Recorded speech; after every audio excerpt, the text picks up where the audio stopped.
1984, Part 3. Written by George Orwell, narrated by Carl Mason. Chapter 1. He did not know where he was. Presumably, he was in the Ministry of Love, but there was no way of making certain. He was in a high-ceilinged, windowless cell with walls of glittering white porcelain. Concealed lamps flooded it with cold light, and there was a low, steady humming sound, which he supposed had something to do with the air supply.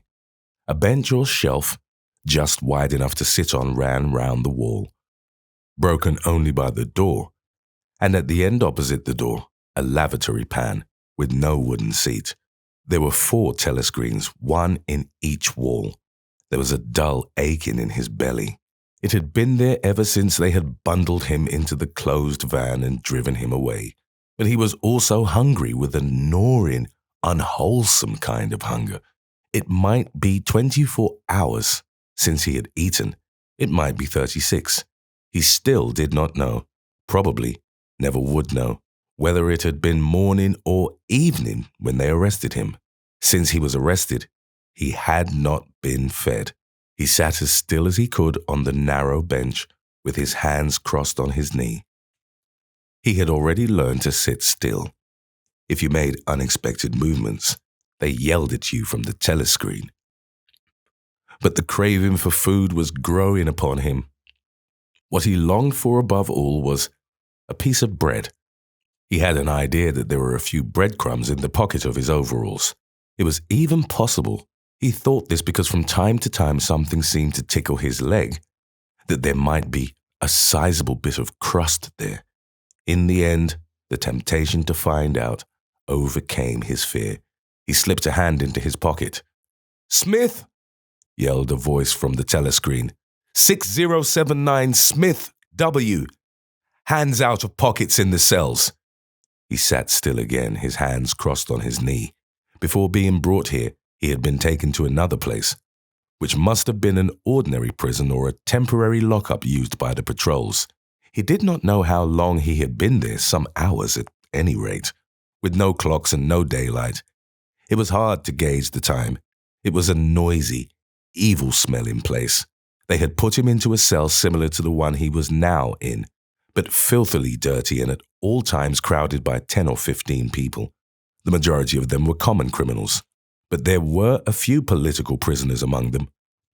He had sat silent against the wall, jostled by dirty bodies, too preoccupied by fear and the pain in his belly to take much interest in his surroundings, but still noticing the astonishing difference in demeanor between the party prisoners and the others. The party prisoners were always silent and terrified, but the ordinary criminals seemed to care nothing for anybody. They yelled insults at the guards, fought back fiercely when their belongings were impounded, wrote obscene words on the floor, ate smuggled food which they produced from mysterious hiding places in their clothes, and even shouted down the telescreen when it tried to restore order. On the other hand, some of them seemed to be on good terms with the guards, called them by nicknames, and tried to wheedle cigarettes through the spy hole in the door. The guards, too, treated the common criminals with a certain forbearance, even when they had to handle them roughly. There was much talk about the forced labor camps to which most of the prisoners expected to be sent. It was all right in the camps, he gathered, so long as you had good contacts and knew the ropes. There was bribery, favoritism, and racketeering of every kind. There was homosexuality and prostitution. There was even illicit alcohol, distilled from potatoes.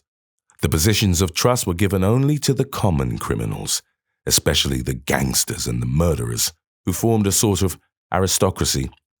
All the dirty jobs were done by the politicals. There was a constant come and go of prisoners of every description: drug peddlers, thieves, bandits, black marketeers, drunks, prostitutes. Some of the drunks were so violent that the other prisoners had to combine to suppress them. An enormous wreck of a woman aged about 60, with great tumbling breasts and thick coils of white hair which had come down in her struggles, was carried in kicking and shouting, by 4 guards, who had hold of her, one at each corner. They wrenched off the boots with which she had been trying to kick them and dumped her down across Winston's lap. Almost breaking his thigh bones, the woman hoisted herself upright and followed them out with a yell of, "Fucking bastards!" Then, noticing that she was sitting on something uneven, she slid off Winston's knees onto the bench. "Beg pardon, dearie," she said. "I wouldn't have sat on you, only the buggers put me there. They don't know how to treat a lady, do they?" She paused, patted her breast and belched. "Pardon?" she said. "I ain't myself quite." She leant forward and vomited copiously on the floor. "That's better," she said, leaning back with closed eyes. "Never keep it down. That's what I say. Get it up while it's fresh on your stomach like." She revived, turned to have another look at Winston and seemed immediately to take a fancy to him. She put a vast arm round his shoulder and drew him in towards her, breathing beer and vomit into his face. "What's your name, dearie?" she said. "Smith," said Winston. "Smith?" said the woman. "That's funny. My name's Smith too. Why," she added sentimentally, "I might be your mother." She might, thought Winston, be his mother. She was about the right age and physique, and it was probable that people changed somewhat after 20 years in a forced labour camp. No one else had spoken to him. To a surprising extent, the ordinary criminals ignored the party prisoners. The Polts, they called them, with a sort of uninterested contempt. The party prisoners seemed terrified of speaking to anybody, and above all of speaking to one another. Only once, when 2 party members, both women, were pressed close together on the bench, he overheard amid the din of voices a few hurriedly whispered words, and in particular a reference to something called Room 101, which he did not understand. It might be 2 or 3 hours ago that they had brought him here. The dull pain in his belly never went away, but sometimes it grew better and sometimes worse, and his thoughts expanded or contracted accordingly. When it grew worse, he thought only of the pain itself and of his desire for food. When it grew better, panic took hold of him. There were moments when he foresaw the things that would happen to him with such actuality that his heart galloped and his breath stopped. He felt the smash of truncheons on his elbows and iron-shod boots on his shins. He saw himself grovelling on the floor, screaming for mercy through broken teeth. He hardly thought of Julia. He could not fix his mind on her. He loved her and would not betray her, but that was only a fact, known as he knew the rules of arithmetic. He felt no love for her, and he hardly even wondered what was happening to her. He thought oftener of O'Brien, with a flickering hope. O'Brien might know that he had been arrested. The Brotherhood, he had said, never tried to save its members. But there was the razor blade. They would send the razor blade if they could. There would be perhaps 5 seconds before the guard could rush into the cell. The blade would bite into him with a sort of burning coldness, and even the fingers that held it would be cut to the bone. Everything came back to his sick body, which shrank trembling from the smallest pain. He was not certain that he would use the razor blade even if he got the chance. It was more natural to exist from moment to moment, accepting another 10 minutes life even with the certainty that there was torture at the end of it. Sometimes he tried to calculate the number of porcelain bricks in the walls of the cell. It should have been easy, but he always lost count at some point or another. More often he wondered where he was and what time of day it was. At one moment, he felt certain that it was broad daylight outside, and at the next, equally certain that it was pitch darkness. In this place, he knew instinctively the lights would never be turned out. It was the place with no darkness. He saw now why O'Brien had seemed to recognize the illusion. In the Ministry of Love, there were no windows. His cell might be at the heart of the building or against its outer wall. It might be 10 floors below ground or 30 above it. He moved himself mentally from place to place and tried to determine by the feeling of his body whether he was perched high in the air or buried deep underground. There was a sound of marching boots outside. The steel door opened with a clang. A young officer, a trim black uniform figure who seemed to glitter all over with polished leather and whose pale, straight-featured face was like a wax mask, stepped smartly through the doorway. He motioned to the guards outside to bring in the prisoner they were leading. The poet, Ampleforth, shambled into the cell. The door clanged shut again. Ampleforth made one or two uncertain movements from side to side, as though having some idea that there was another door to go out of, and then began to wander up and down the cell. He had not yet noticed Winston's presence. His troubled eyes were gazing at the wall about a meter above the level of Winston's head. He was shoeless, large. Dirty toes were sticking out of the holes in his socks. He was also several days away from a shave. A scrubby beard covered his face to the cheekbones, giving him an air of ruffianism that went oddly with his large, weak frame and nervous movements. Winston roused himself a little from his lethargy. He must speak to Ampleforth and risked the yell from the telescreen. It was even conceivable that Ampleforth was the bearer of the razor blade. "Ampleforth," he said. There was no yell from the telescreen.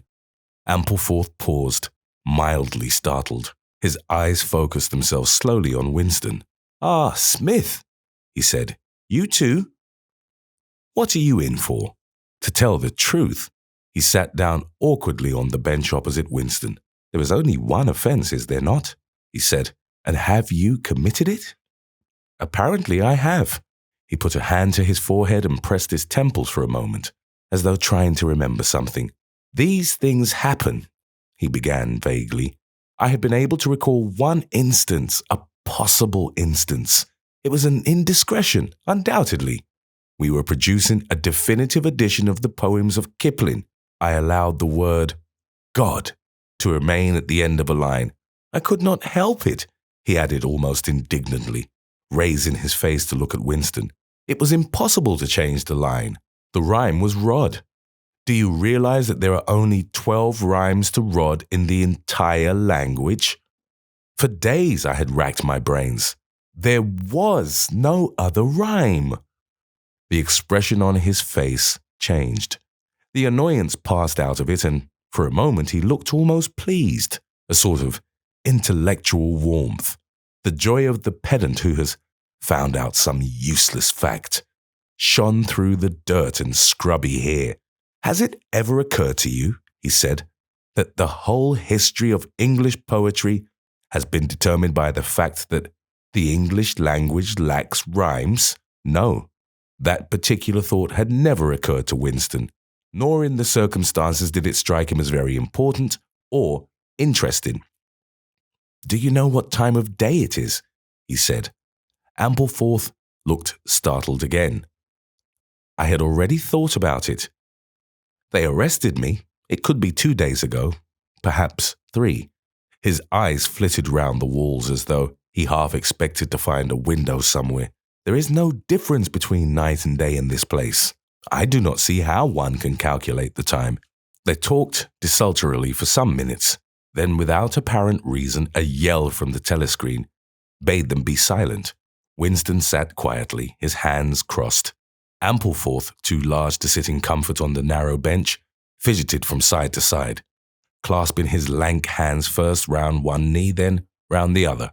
The telescreen barked at him to keep still. Time passed, 20 minutes, an hour. It was difficult to judge. Once more there was a sound of boots outside. Winston's entrails contracted. Soon, very soon, perhaps in 5 minutes, perhaps now, the tramp of boots would mean that his own turn had come. The door opened. The cold-faced young officer stepped into the cell. With a brief movement of the hand, he indicated Ampleforth. "Room 101, he said. Ampleforth marched clumsily out between the guards, his face vaguely perturbed but uncomprehending. What seemed like a long time passed. The pain in Winston's belly had revived. His mind sagged round and round on the same trick, like a ball falling again and again into the same series of slots. He had only 6 thoughts: the pain in his belly, a piece of bread, the blood and the screaming, O'Brien, Julia, the razor blade. There was another spasm in his entrails. The heavy boots were approaching. As the door opened, the wave of air that it created brought in a powerful smell of cold sweat. Parsons walked into the cell. He was wearing khaki shorts and a sports shirt. This time Winston was startled into self-forgetfulness. "You? Here?" he said. Parsons gave Winston a glance in which there was neither interest nor surprise, but only misery. He began walking jerkily up and down, evidently unable to keep still. Each time he straightened his pudgy knees, it was apparent that they were trembling. His eyes had a wide-open, staring look, as though he could not prevent himself from gazing at something in the middle distance. "What are you in for?" said Winston. "Thought crime," said Parsons, almost blubbering. The tone of his voice implied at once a complete admission of his guilt and a sort of incredulous horror that such a word could be applied to himself. He paused opposite Winston and began eagerly appealing to him. "You don't think they'll shoot me, do you, old chap? They don't shoot you if you haven't actually done anything. Only thoughts, which you can't help. I know they give you a fair hearing." "Oh, I trust them for that. They'll know my record, won't they?" "You know what kind of chap I was. Not a bad chap in my way. Not brainy, of course, but keen. I tried to do my best for the party, didn't I? I'll get off with 5 years, don't you think, or even 10 years. A chap like me could make himself pretty useful in a labour camp. They wouldn't shoot me for going off the rails just once." "Are you guilty?" said Winston. "Of course I'm guilty," cried Parsons, with a servile glance at the telescreen. "You don't think the party would arrest an innocent man, do you?" His frog-like face grew calmer and even took on a slightly sanctimonious expression. "Thought crime is a dreadful thing, old man," he said sententiously. "It's insidious. It can get hold of you without your even knowing it. Do you know how it got hold of me? In my sleep. Yes, that's a fact. There I was working away, trying to do my bit. Never knew I had any bad stuff in my mind at all. And then I started talking in my sleep. Do you know what they heard me saying?" He sank his voice like someone who is obliged for medical reasons to utter an obscenity. "Down with Big Brother. Yes, I said that. Said it over and over again, it seems. Between you and me, old man, I'm glad they got me before it went any further. Do you know what I'm going to say to them when I go up before the tribunal? Thank you, I'm going to say. Thank you for saving me before it was too late." "Who denounced you?" said Winston. "It was my little daughter," said Parsons with a sort of doleful pride. "She listened at the keyhole, heard what I was saying, and nipped off to the patrols the very next day. Pretty smart for a nipper of 7, eh? I don't bear her any grudge for it. In fact, I'm proud of her. It shows I brought her up in the right spirit anyway." He made a few more jerky movements up and down, several times, casting a longing glance at the lavatory pan.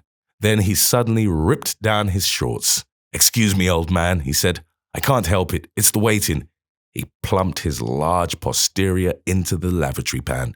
Winston covered his face with his hands. "Smith!" yelled the voice from the telescreen. 6079 Smith W. Uncover your face. No faces covered in the cells. Winston uncovered his face. Parsons used the lavatory, loudly and abundantly. It then turned out that the plug was defective and the cell stank abominably for hours afterwards. Parsons was removed. More prisoners came and went mysteriously. One, a woman, was consigned to room 101 and Winston noticed seemed to shrivel and turn a different color when she heard the words A time came when, if it had been morning when he was brought here, it would be afternoon, or if it had been afternoon, then it would be midnight. There were 6 prisoners in the cell, men and women. All sat very still.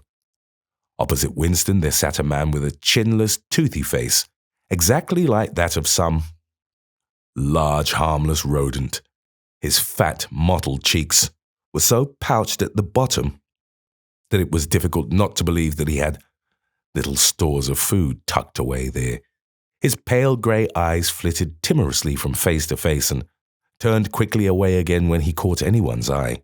The door opened and another prisoner was brought in whose appearance sent a momentary chill through Winston.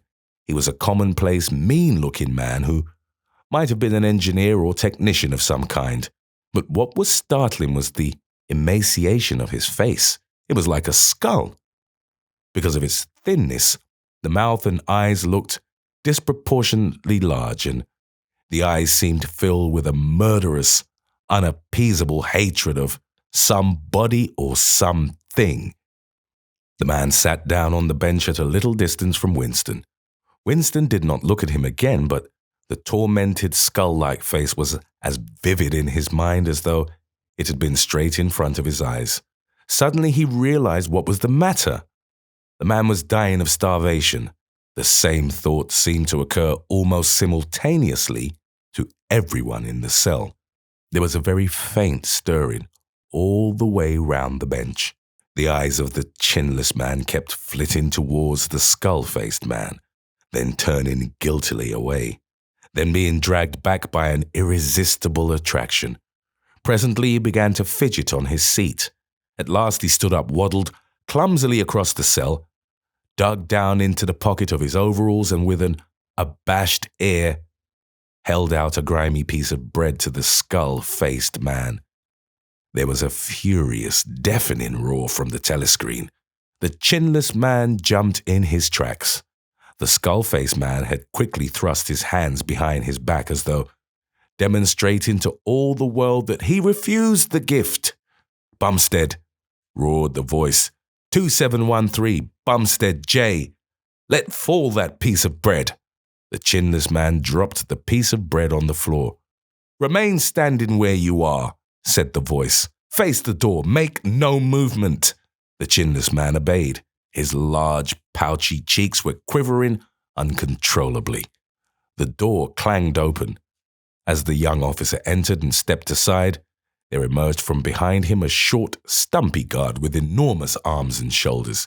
He took his stand opposite the chinless man and then, at a signal from the other officer, let free a frightful blow, with all the weight of his body behind it, full in the chinless man's mouth.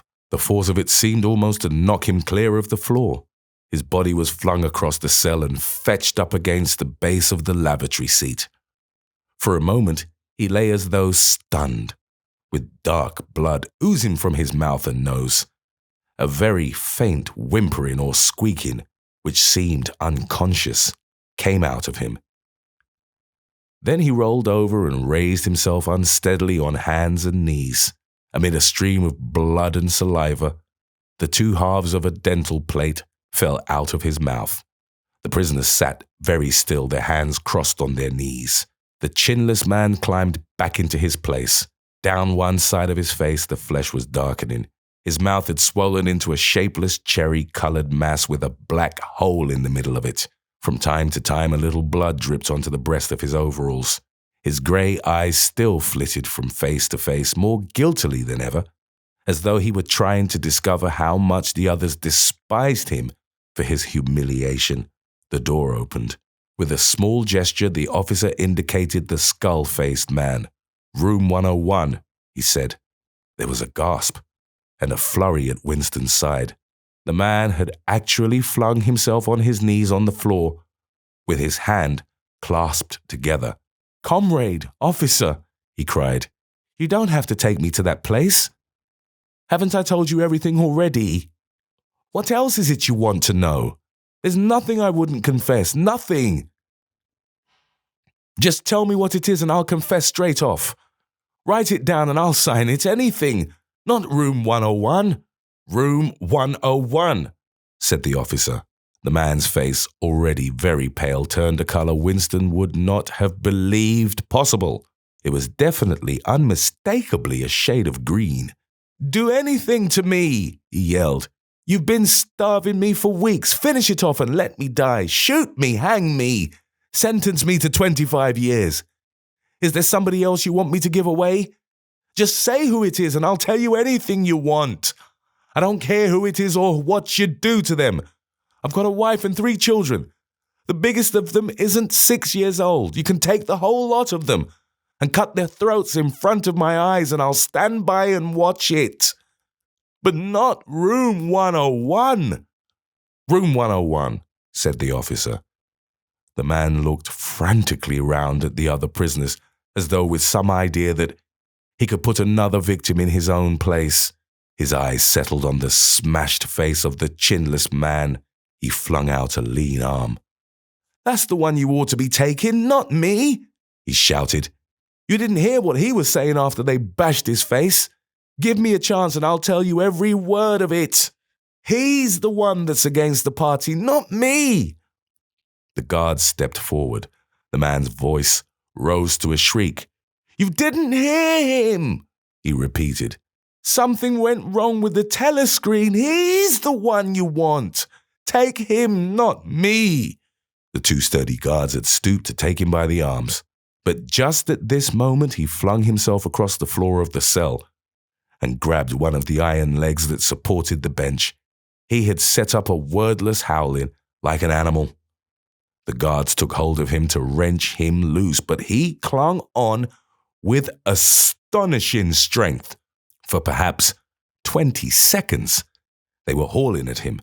The prisoners sat quiet, their hands crossed on their knees, looking straight in front of them. The howling stopped. The man had no breath left for anything except hanging on. Then there was a different kind of cry. A kick from the guard's boot had broken the fingers of one of his hands. They dragged him to his feet. "Room 101, said the officer. The man was led out, walking unsteadily with head sunken, nursing his crushed hand. All the fight had gone out of him. A long time passed. If it had been midnight when the skull-faced man was taken away, it was morning. If morning, it was afternoon. Winston was alone and had been alone for hours. The pain of sitting on the narrow bench was such that often he got up and walked about, unreproved by the telescreen. The piece of bread still lay where the chinless man had dropped it. At the beginning, it needed a hard effort not to look at it. But presently, hunger gave way to thirst. His mouth was sticky and evil-tasting. The humming sound and the unvarying white light induced a sort of faintness, an empty feeling inside his head. He would get up because the ache in his bones was no longer bearable, and then would sit down again almost at once because he was too dizzy to make sure of staying on his feet. Whenever his physical sensations were a little under control, the terror returned. Sometimes with a fading hope, he thought of O'Brien and the razor blade. It was thinkable that the razor blade might arrive concealed in his food if he were ever fed. More dimly, he thought of Julia. Somewhere or other, she was suffering perhaps far worse than he. She might be screaming with pain at this moment. He thought, if I could save Julia by doubling my own pain, would I do it? Yes, I would. But that was merely an intellectual decision taken because he knew that he ought to take it. He did not feel it. In this place, you could not feel anything except pain and foreknowledge of pain. Besides, was it possible when you were actually suffering it to wish for any reason that your own pain should increase? But that question was not answerable yet. The boots were approaching again. The door opened. O'Brien came in. Winston started to his feet. The shock of the sight had driven all caution out of him. For the first time in many years, he forgot the presence of the telescreen. "They've got you too?" he cried. "They got me a long time ago," said O'Brien, with a mild, almost regretful irony. He stepped aside. From behind him there emerged a broad-chested guard with a long black truncheon in his hand. "You know this, Winston," said O'Brien. "Don't deceive yourself. You did know it. You have always known it. Yes, he saw now. He had always known it, but there was no time to think of that. All he had eyes for was the truncheon in the guard's hand. It might fall anywhere, on the crown, on the tip of the ear, on the upper arm, on the elbow. The elbow! He had slumped to his knees, almost paralyzed, clasping the stricken elbow with his other hand. Everything had exploded into yellow light. Inconceivable that one blow could cause such pain. The light cleared and he could see the other two looking down at him. The guard was laughing at his contortions. One question at any rate was answered. Never for any reason on earth could you wish for an increase of pain. Of pain, you could wish only one thing, that it should stop. Nothing in the world was so bad as physical pain. In the face of pain, there are no heroes.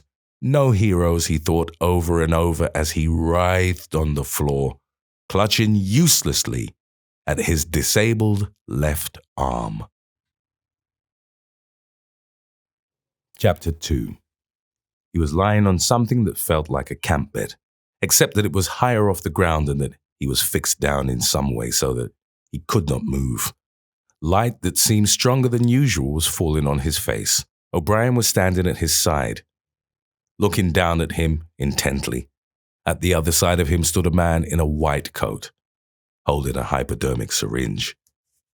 Even after his eyes were open, he took in his surroundings only gradually. He had the impression of swimming up into this room from some quite different world, a sort of underwater world far beneath it. How long he had been down there, he did not know. Since the moment when they arrested him, he had not seen darkness or daylight. Besides, his memories were not continuous. There had been times when consciousness, even the sort of consciousness that one has in sleep, had stopped dead and started again after a blank interval. But whether the intervals were of days or weeks or only seconds, there was no way of knowing. With that first blow on the elbow, the nightmare had started.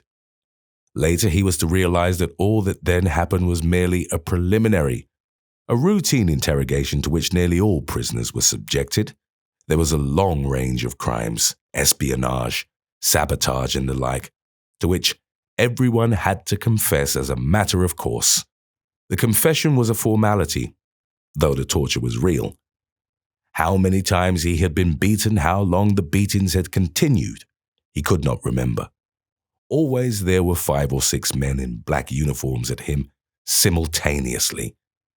Sometimes it was fists, sometimes it was truncheons, sometimes it was steel rods, sometimes it was boots. There were times when he rolled about the floor as shameless as an animal, writhing his body this way and that in an endless, hopeless effort to dodge the kicks and simply inviting more and yet more kicks in his ribs, in his belly, on his elbows, on his shins, in his groin, in his testicles, on the bone at the base of his spine. There were times when it went on and on until the cruel, wicked, unforgivable thing seemed to him not that the guards continued to beat him, but that he could not force himself into losing consciousness. There were times when his nerves so forsook him that he began shouting for mercy even before the beating began, when the mere sight of a fist drawn back for a blow was enough to make him pour forth a confession of real and imaginary crimes. There were other times when he started out with the resolve of confessing nothing, when every word had to be forced out of him between gasps of pain, and there were times when he feebly tried to compromise, when he said to himself, "I will confess, but not yet. 3 more kicks, 2 more kicks, and then I will tell them what they want." Sometimes he was beaten till he could hardly stand, then flung like a sack of potatoes onto the stone floor of a cell, left to recuperate for a few hours, and then taken out and beaten again. There were also longer periods of recovery. He remembered them dimly because they were spent chiefly in sleep or stupor. He remembered a cell with a plank bed, a sort of shelf sticking out from the wall, and a tin wash basin and meals of hot soup and bread and sometimes coffee. He remembered a surly barber arriving to scrape his chin and crop his hair and businesslike, unsympathetic men in white coats, feeling his pulse, tapping his reflexes, turning up his eyelids, running harsh fingers over him in search for broken bones and shooting needles into his arm to make him sleep. The beatings grew less frequent and became mainly a threat, a horror to which he could be sent back at any moment when his answers were unsatisfactory. His questioners now were not ruffians in black uniforms, but party intellectuals, little rotund men with quick movements and flashing spectacles, who worked on him in relays over periods which lasted, he thought, he could not be sure, 10 or 12 hours at a stretch. These other questioners saw to it that he was in constant slight pain, but it was not chiefly pain that they relied on. They slapped his face, wrung his ears, pulled his hair, made him stand on one leg, refused him leave to urinate, shone glaring lights in his face until his eyes ran with water. But the aim of this was simply to humiliate him and destroy his power of arguing and reasoning. The real weapon was the merciless questioning that went on, hour after hour, tripping him up, laying traps for him, twisting everything that he said, convicting him at every step of lies and self-contradiction until he began weeping as much from shame as from nervous fatigue. Sometimes he would weep half a dozen times in a single session. Most of the time, they screamed abuse at him and threatened at every hesitation to deliver him over to the guards again.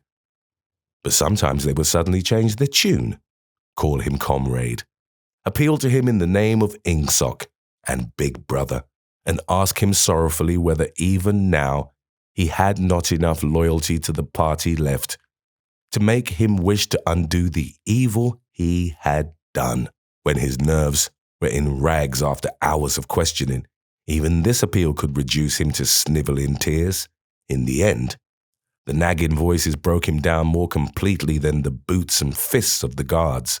He became simply a mouth that uttered, a hand that signed whatever was demanded of him. His sole concern was to find out what they wanted him to confess, and then confess it quickly before the bullying started anew. He confessed to the assassination of eminent party members, the distribution of seditious pamphlets, embezzlement of public funds, sale of military secrets, sabotage of every kind. He confessed that he had been a spy in the pay of the East Asian government as far back as 1968. He confessed that he was a religious believer, an admirer of capitalism, and a sexual pervert. He confessed that he had murdered his wife, although he knew and his questioners must have known that his wife was still alive. He confessed that for years he had been in personal touch with Goldstein and had been a member of an underground organization which had included almost every human being he had ever known. It was easier to confess everything and implicate everybody. Besides, in a sense, it was all true. It was true that he had been the enemy of the party, and in the eyes of the party, there was no distinction between the thought and the deed. There were also memories of another kind. They stood out in his mind, disconnectedly, like pictures with blackness all round them. He was in a cell, which might have been either dark or light, because he could see nothing except a pair of eyes. Near at hand, some kind of instrument was ticking slowly and regularly. The eyes grew larger and more luminous. Suddenly he floated out of his seat, dived into the eyes and was swallowed up. He was strapped into a chair surrounded by dials, under dazzling lights. A man in a white coat was reading the dials. There was a tramp of heavy boots outside. The door clanged open. The waxen-faced officer marched in, followed by 2 guards.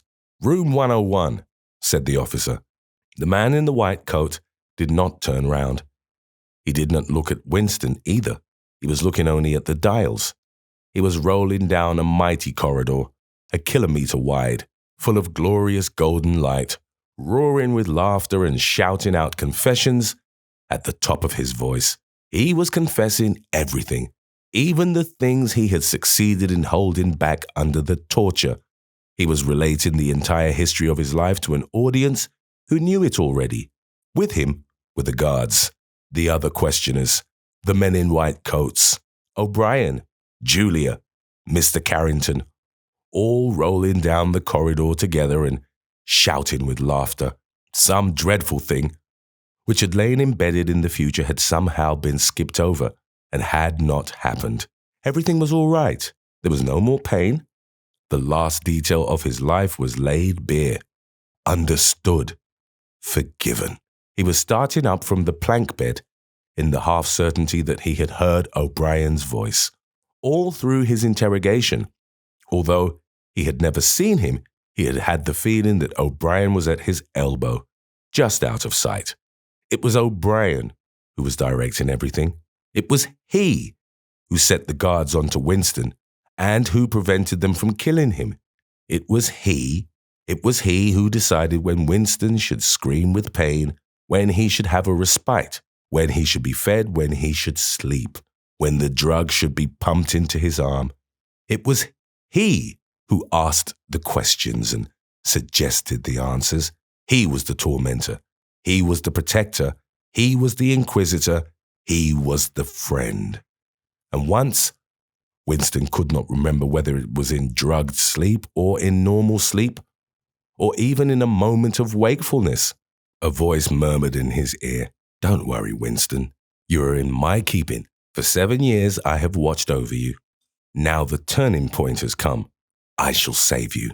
I shall make you perfect." He was not sure whether it was O'Brien's voice, but it was the same voice that had said to him, "We shall meet in the place where there is no darkness," in that other dream 7 years ago. He did not remember any ending to his interrogation. There was a period of blackness, and then the cell or room in which he now was had gradually materialized round him. He was almost flat on his back and unable to move. His body was held down at every essential point. Even the back of his head was gripped in some manner. O'Brien was looking down at him gravely and rather sadly. His face, seen from below, looked coarse and worn, with pouches under the eyes and tired lines from nose to chin. He was older than Winston had thought him. He was perhaps 48 or 50. Under his hand, there was a dial with a lever on top and figures running round the face. "I told you," said O'Brien, "that if we met again, it would be here." "Yes," said Winston, without any warning except a slight movement of O'Brien's hand. A wave of pain flooded his body.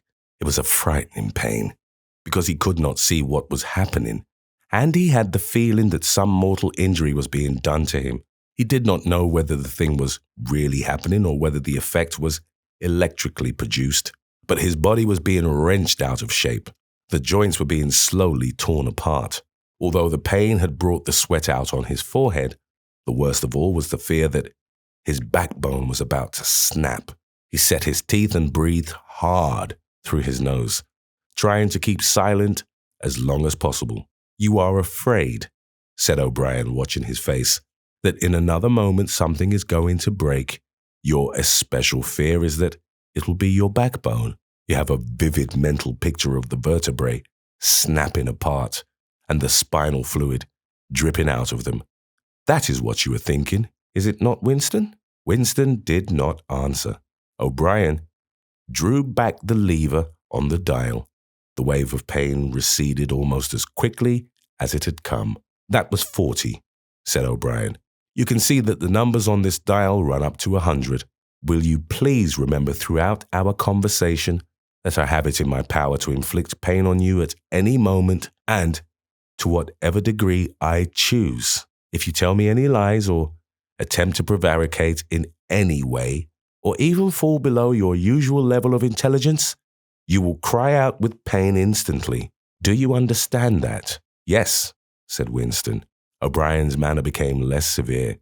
He resettled his spectacles thoughtfully and took a pace or two up and down. When he spoke, his voice was gentle and patient.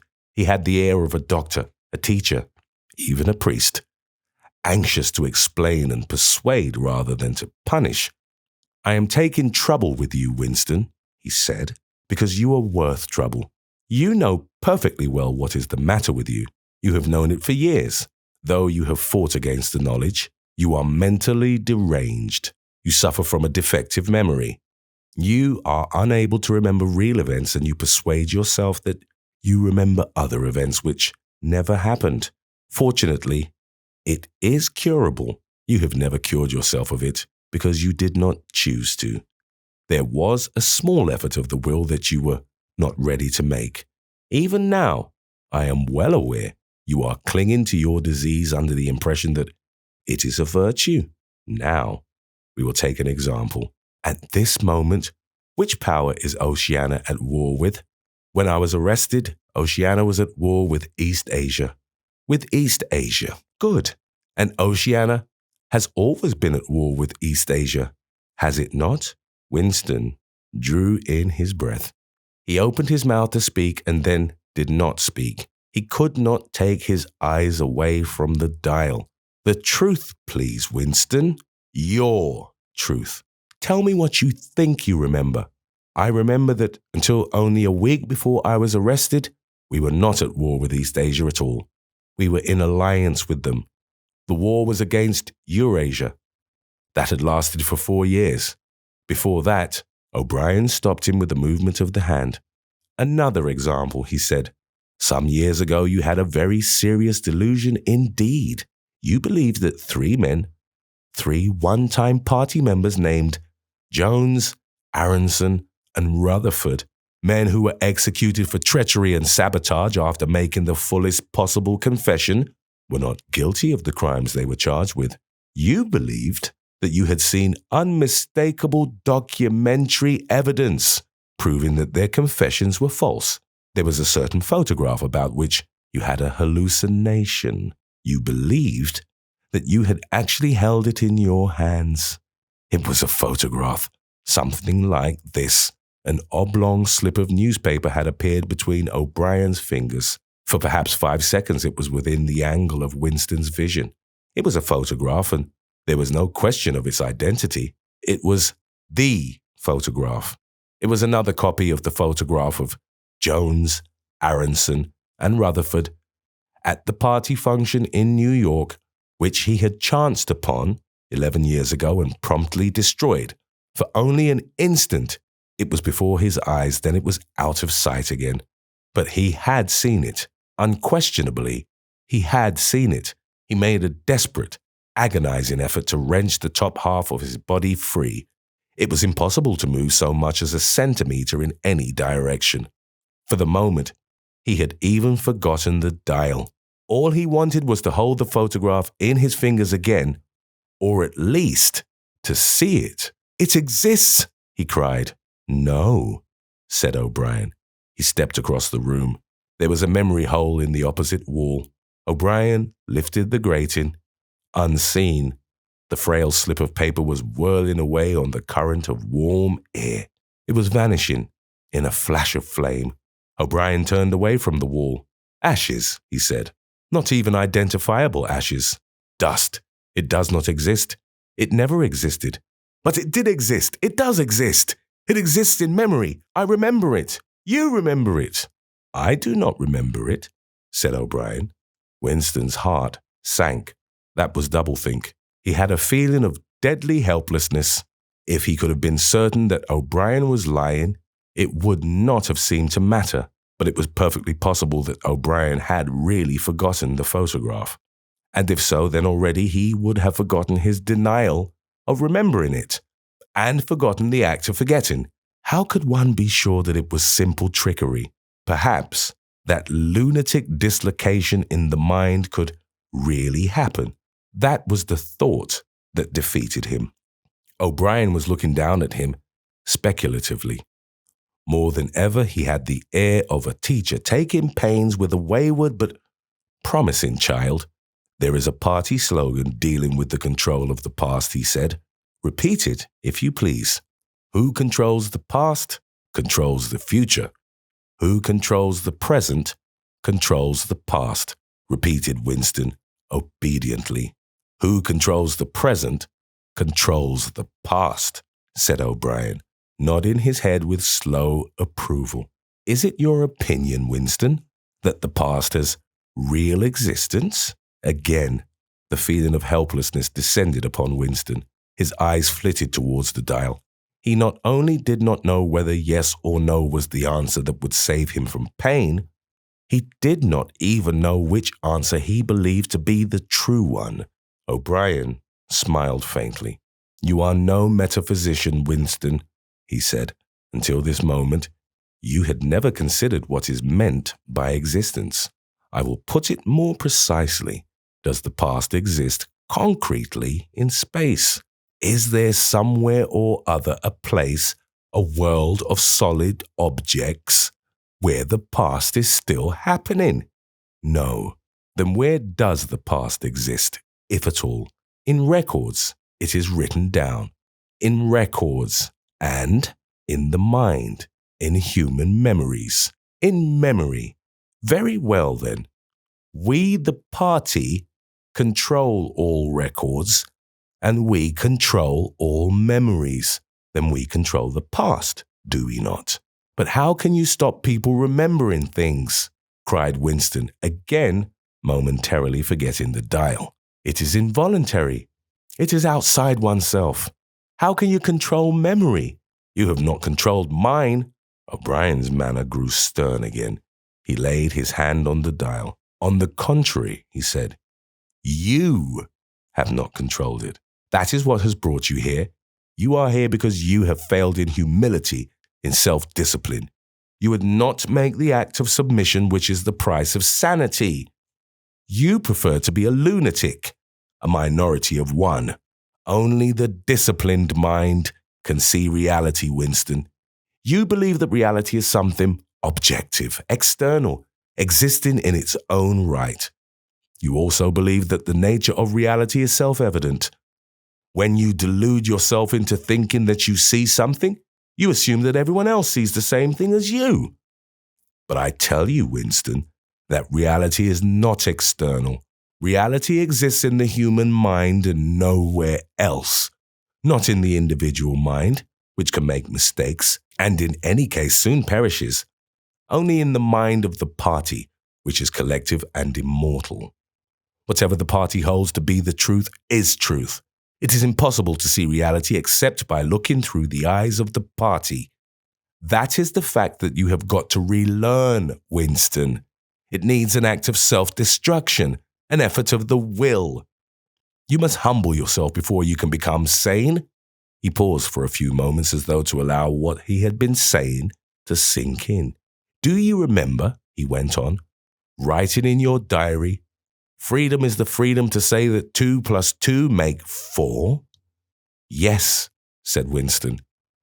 O'Brien held up his left hand, its back towards Winston, with the thumb hidden and the 4 fingers extended.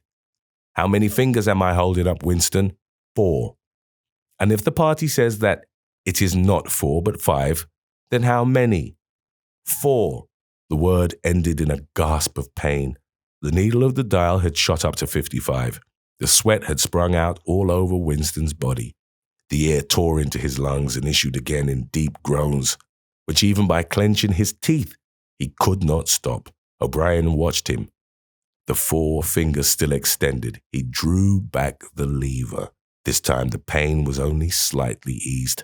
"How many fingers, Winston?" 4. The needle went up to 60. "How many fingers, Winston?" 4. 4. What else can I say? 4.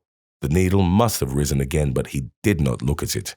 The heavy, stern face and the 4 fingers filled his vision. The fingers stood up before his eyes like pillars, enormous, blurry, and seeming to vibrate, but unmistakably 4. "How many fingers, Winston?" 4. Stop it! Stop it! How can you go on? 4. 4.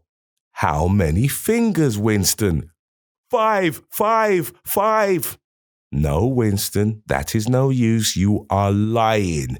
You still think there are 4. How many fingers, please?" 4. 5. 4. Anything you like, only stop it. Stop the pain. Abruptly, he was sitting up with O'Brien's arm round his shoulders. He had perhaps lost consciousness for a few seconds. The bonds that had held his body down were loosened. He felt very cold. He was shaking uncontrollably. His teeth were chattering. The tears were rolling down his cheeks. For a moment he clung to O'Brien like a baby, curiously comforted by the heavy arm round his shoulders.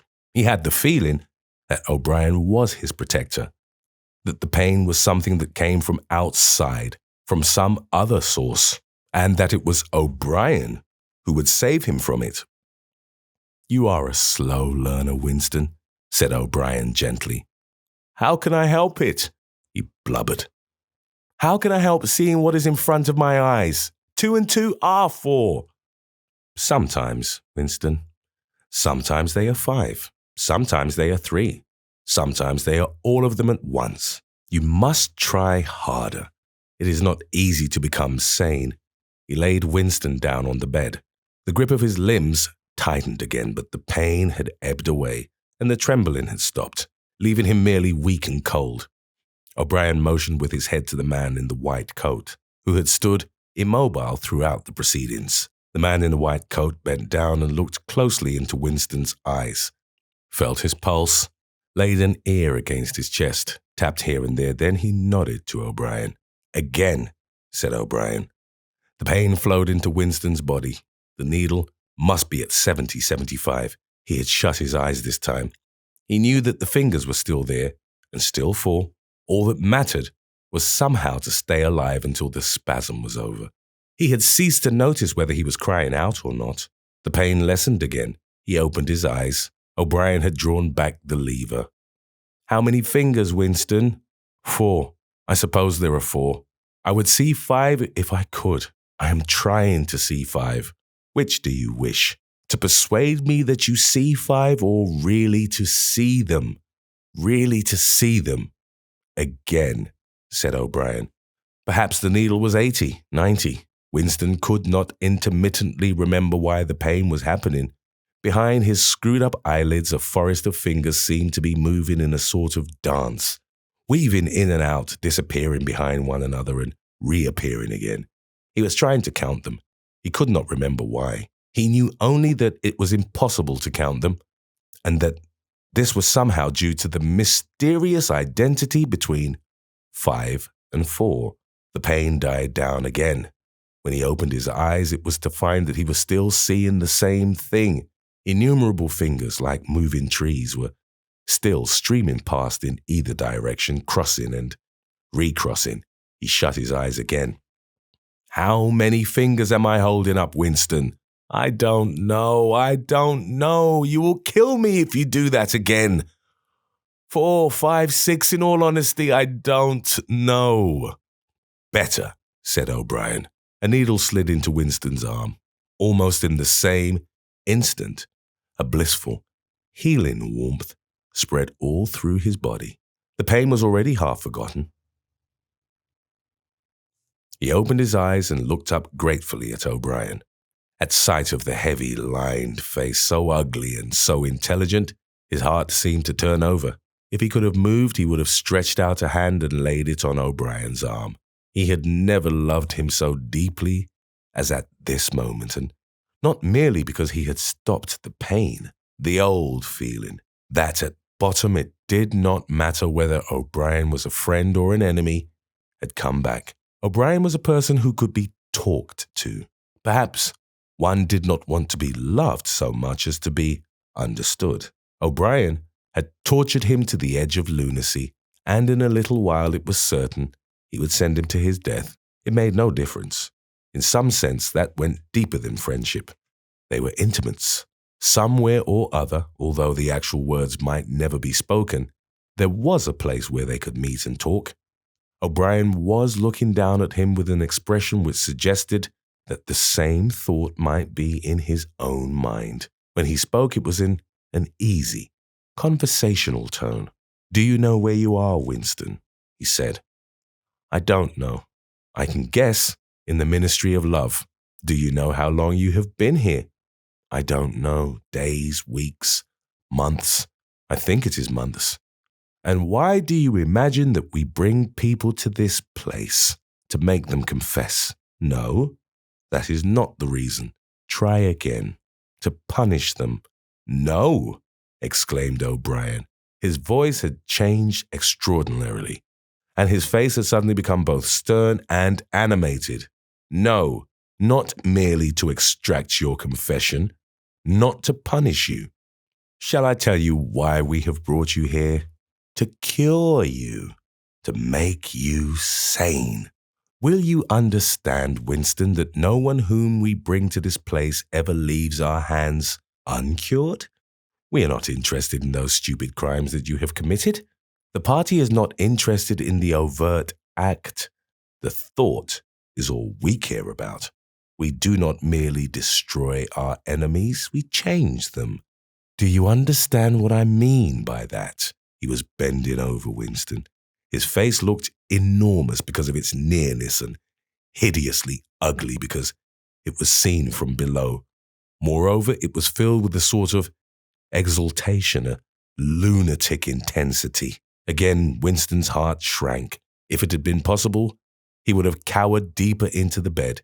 He felt certain that O'Brien was about to twist the dial out of sheer wantonness.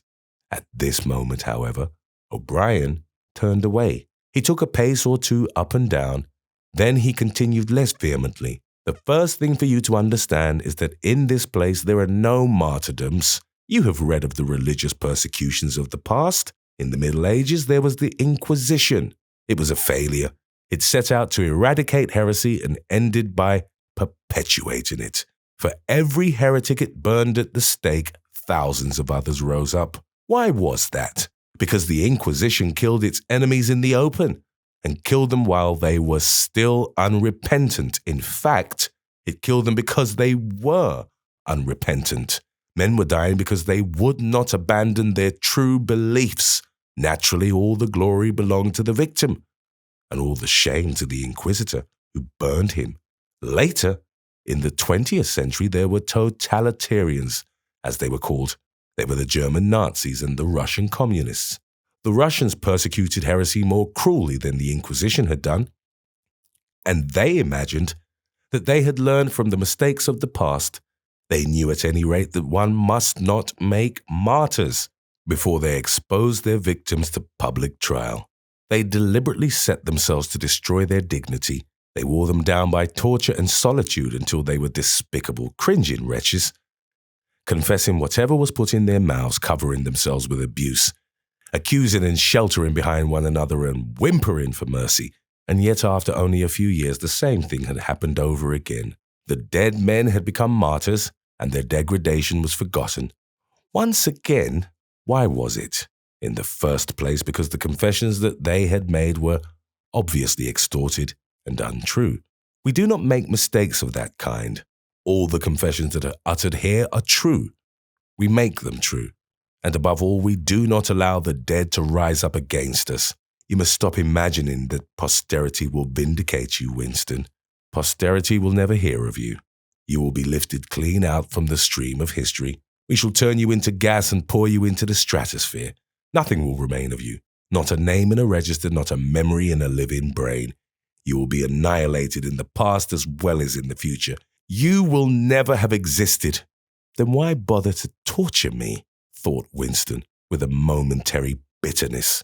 O'Brien checked his step as though Winston had uttered the thought aloud. His large, ugly face came nearer, with the eyes a little narrowed.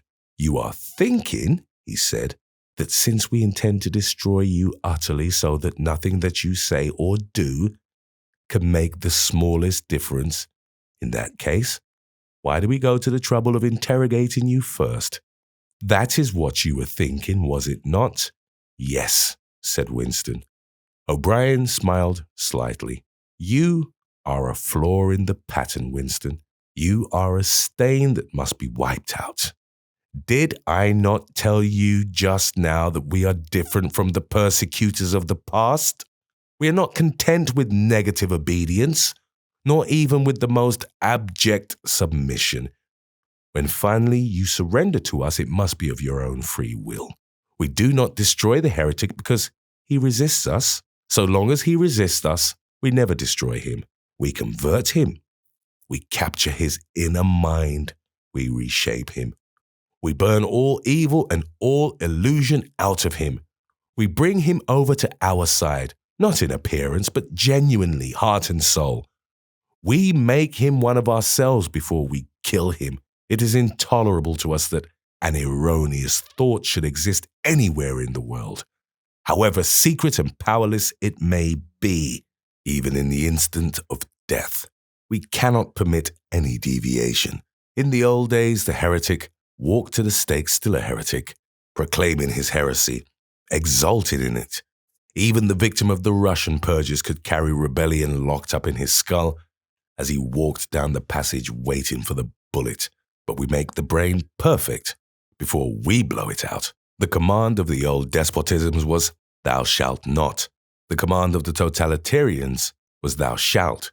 Our command is, "Thou art." No one whom we bring to this place ever stands out against us. Everyone is washed clean. Even those three miserable traitors in whose innocence you once believed, Jones, Aronson, and Rutherford. In the end, we broke them down. I took part in their interrogation myself. I saw them gradually worn down, whimpering, grovelling, weeping, and in the end, it was not with pain or fear, only with penitence. By the time we had finished with them, they were only the shells of men. There was nothing left in them except sorrow for what they had done and love of Big Brother. It was touching to see how they loved him. They begged to be shot quickly so that they could die while their minds were still clean. His voice had grown almost dreamy. The exultation, the lunatic enthusiasm was still in his face. He is not pretending, thought Winston. He is not a hypocrite. He believes every word he says. What most oppressed him was the consciousness of his own intellectual inferiority.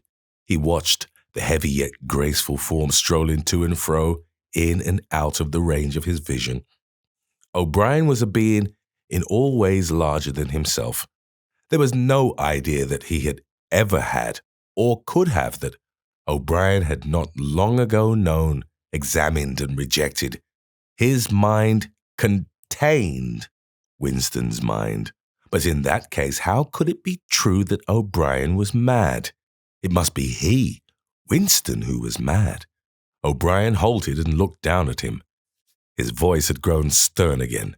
"Do not imagine that you will save yourself, Winston.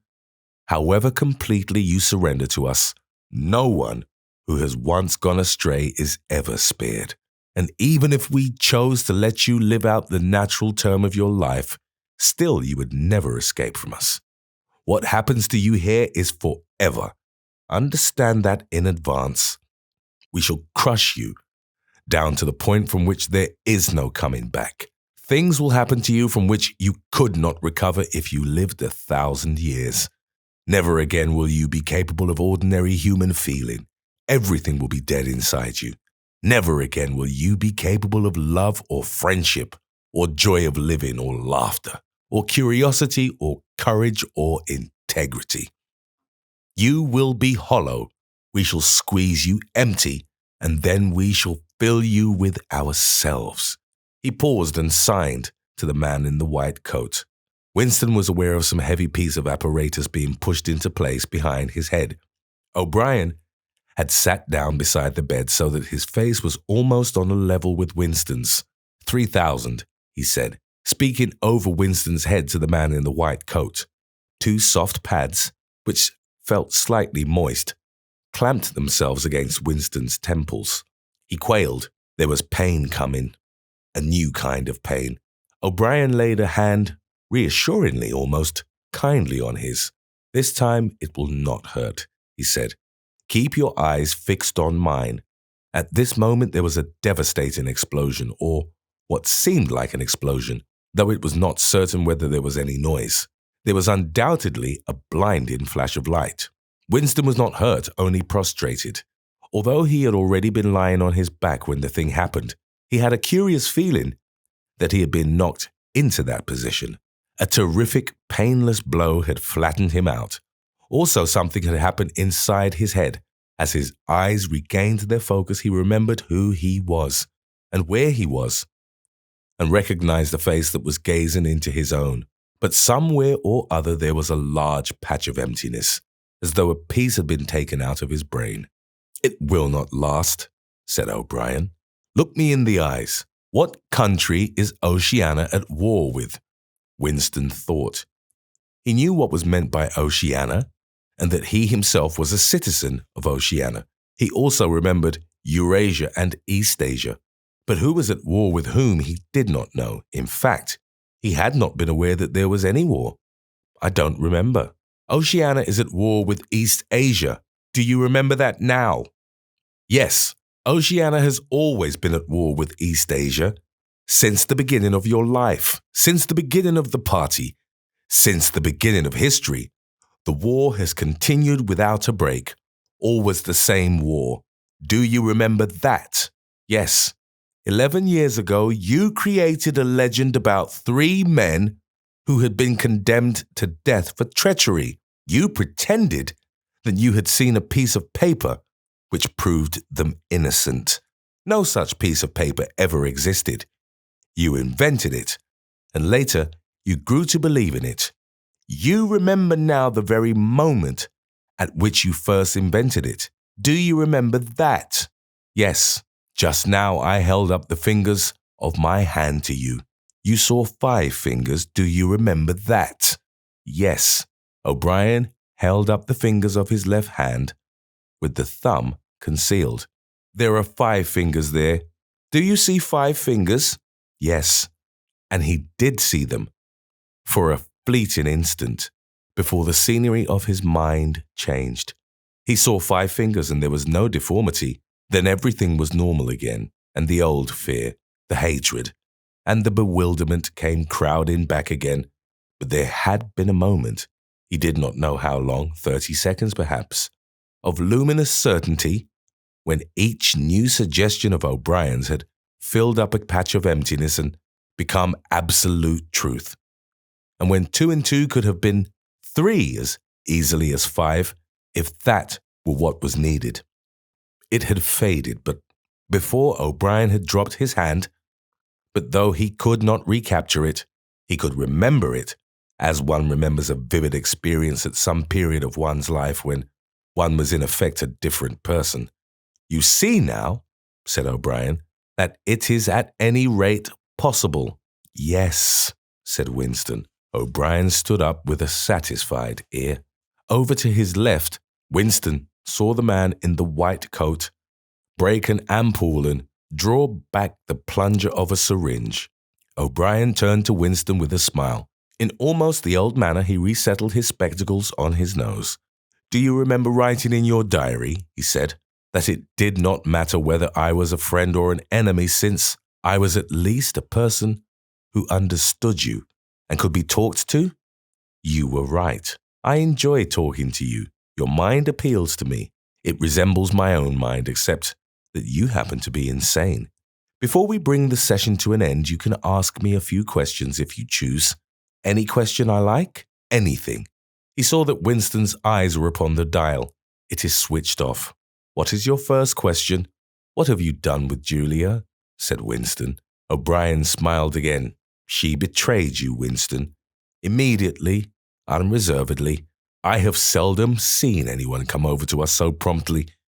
You would hardly recognize her if you saw her. All her rebelliousness, her deceit, her folly, her dirty-mindedness, everything has been burned out of her. It was a perfect conversion, a textbook case. You tortured her?" O'Brien left this unanswered. "Next question," he said. "Does Big Brother exist?" "Of course he exists. The party exists. Big Brother is the embodiment of the party.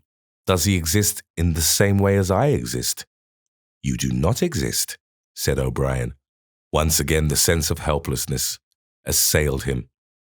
He knew, or he could imagine, the arguments which proved his own non-existence, but they were nonsense. They were only a play on words. Did not the statement, "You do not exist," contain a logical absurdity? But what use was it to say so? His mind shriveled as he thought of the unanswerable, mad arguments with which O'Brien would demolish him. "I think I exist," he said wearily.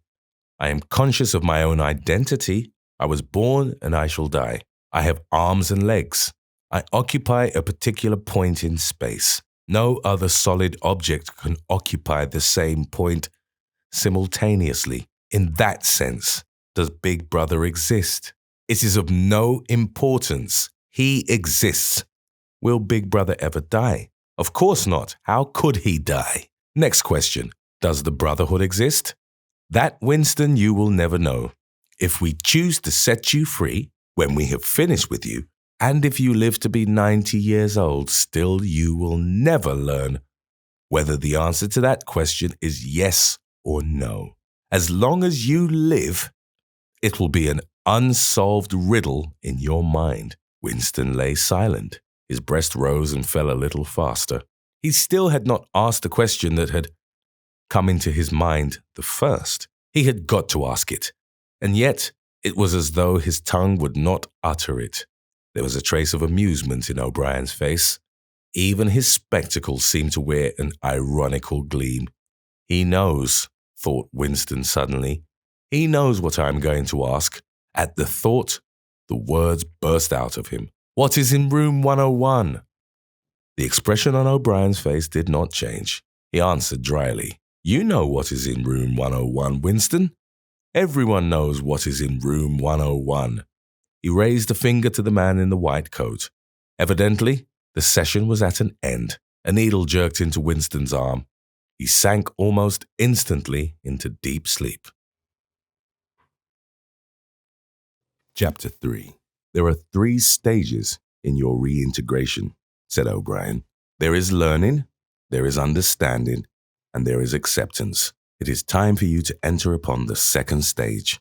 As always, Winston was lying flat on his back, but of late his bonds were looser.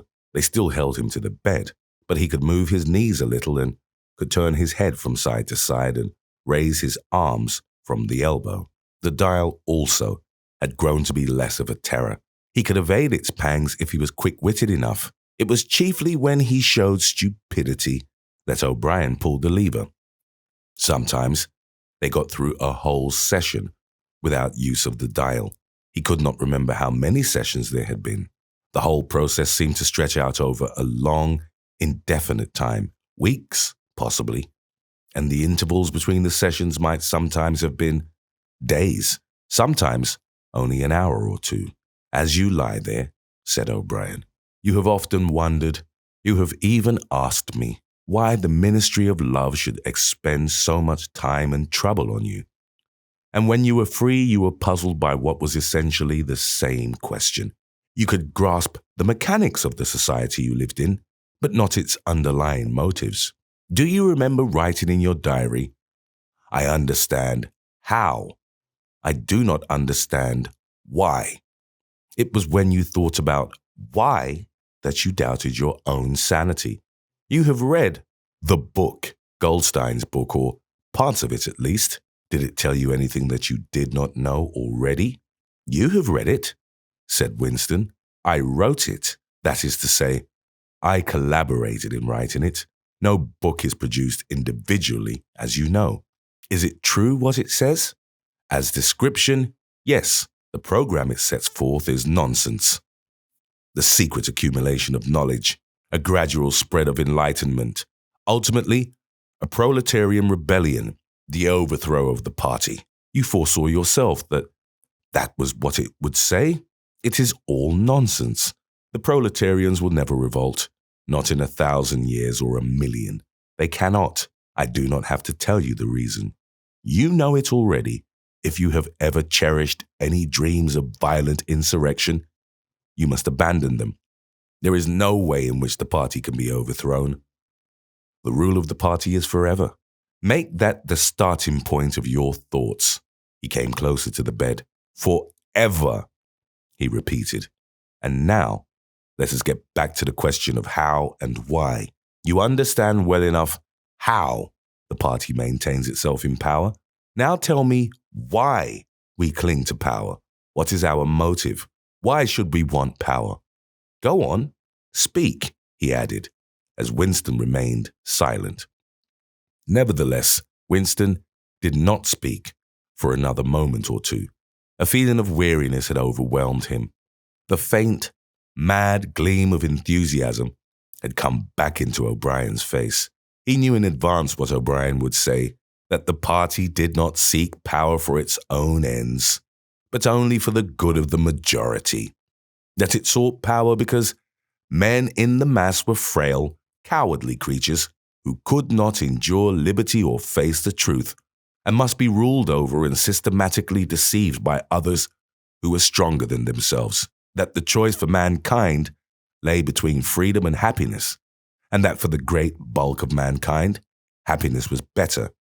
That the party was the eternal guardian of the weak, a dedicated sect, doing evil that good might come, sacrificing its own happiness to that of others. The terrible thing, thought Winston, the terrible thing was that when O'Brien said this, he would believe it. He could see it in his face. O'Brien knew everything, 1,000 times better than Winston. He knew what the world was really like, in what degradation the mass of human beings lived, and by what lies and barbarities the party kept them there. He had understood it all, weighed it all, and it made no difference. All was justified by the ultimate purpose. What can you do, thought Winston, against a lunatic who is more intelligent than yourself, who gives your arguments a fair hearing, and then simply persists in his lunacy? You are ruling over us for our own good, he said feebly. You believe that human beings are not fit to govern themselves, and therefore, he started and almost cried out. A pang of pain had shot through his body. O'Brien had pushed the lever of the dial up to 35. That was stupid, Winston. Stupid, he said. You should know better than to say a thing like that. He pulled the lever back and continued. Now, I will tell you the answer to my question. It is this. The party seeks power entirely for its own sake. We are not interested in the good of others. We are interested solely in power, not wealth or luxury or long life or happiness. Only power. Pure power. What pure power means you will understand presently. We are different from all the oligarchies of the past in that we know what we are doing. All the others, even those who resembled ourselves, were cowards and hypocrites.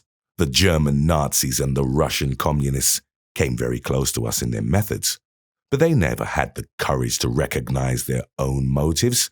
They pretended, perhaps they even believed, that they had seized power unwillingly and for a limited time, and that just round the corner there lay a paradise where human beings would be free and equal. We are not like that. We know that no one ever seizes power with the intention of relinquishing it. Power is not a means, it is an end. One does not establish a dictatorship in order to safeguard a revolution. One makes the revolution in order to establish the dictatorship.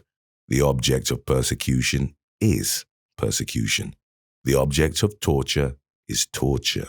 The object of power is power. Now do you begin to understand me? Winston was struck, as he had been struck before, by the tiredness of O'Brien's face. It was strong and fleshy and brutal. It was full of intelligence and a sort of controlled passion before which he felt himself helpless, but it was tired. There were pouches under the eyes. The skin sagged from the cheekbones. O'Brien leaned over him, deliberately bringing the worn face nearer. You are thinking, he said, that my face is old and tired. You are thinking that I talk of power, and yet I am not even able to prevent the decay of my own body. Can you not understand, Winston, that the individual is only a cell? The weariness of the cell is the vigor of the organism.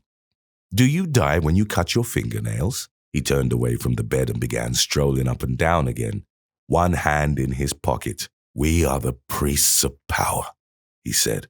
God is power, but at present power is only a word so far as you are concerned. It is time for you to gather some idea of what power means. The first thing you must realize is that power is collective. The individual only has power insofar as he ceases to be an individual. You know the party slogan, freedom is slavery. Has it ever occurred to you that it is reversible? slavery is freedom? Alone, free, the human being is always defeated. It must be so, because every human being is doomed to die, which is the greatest of all failures. But if he can make complete, utter submission, if he can escape from his identity, if he can merge himself in the party so that he is the party, then he is all-powerful and immortal. The second thing for you to realize is that power is power over human beings, over the body, but above all, over the mind. Power over matter, external reality, as you would call it, is not important. Already our control over matter is absolute. For a moment, Winston ignored the dial. He made a violent effort to raise himself into a sitting position and merely succeeded in wrenching his body painfully. But how can you control matter? He burst out. You don't even control the climate or the law of gravity. And there are disease, pain, death. O'Brien silenced him by a movement of his hand. We control matter because we control the mind. Reality is inside the skull. You will learn by degrees, Winston. There is nothing that we could not do. Invisibility, levitation, anything.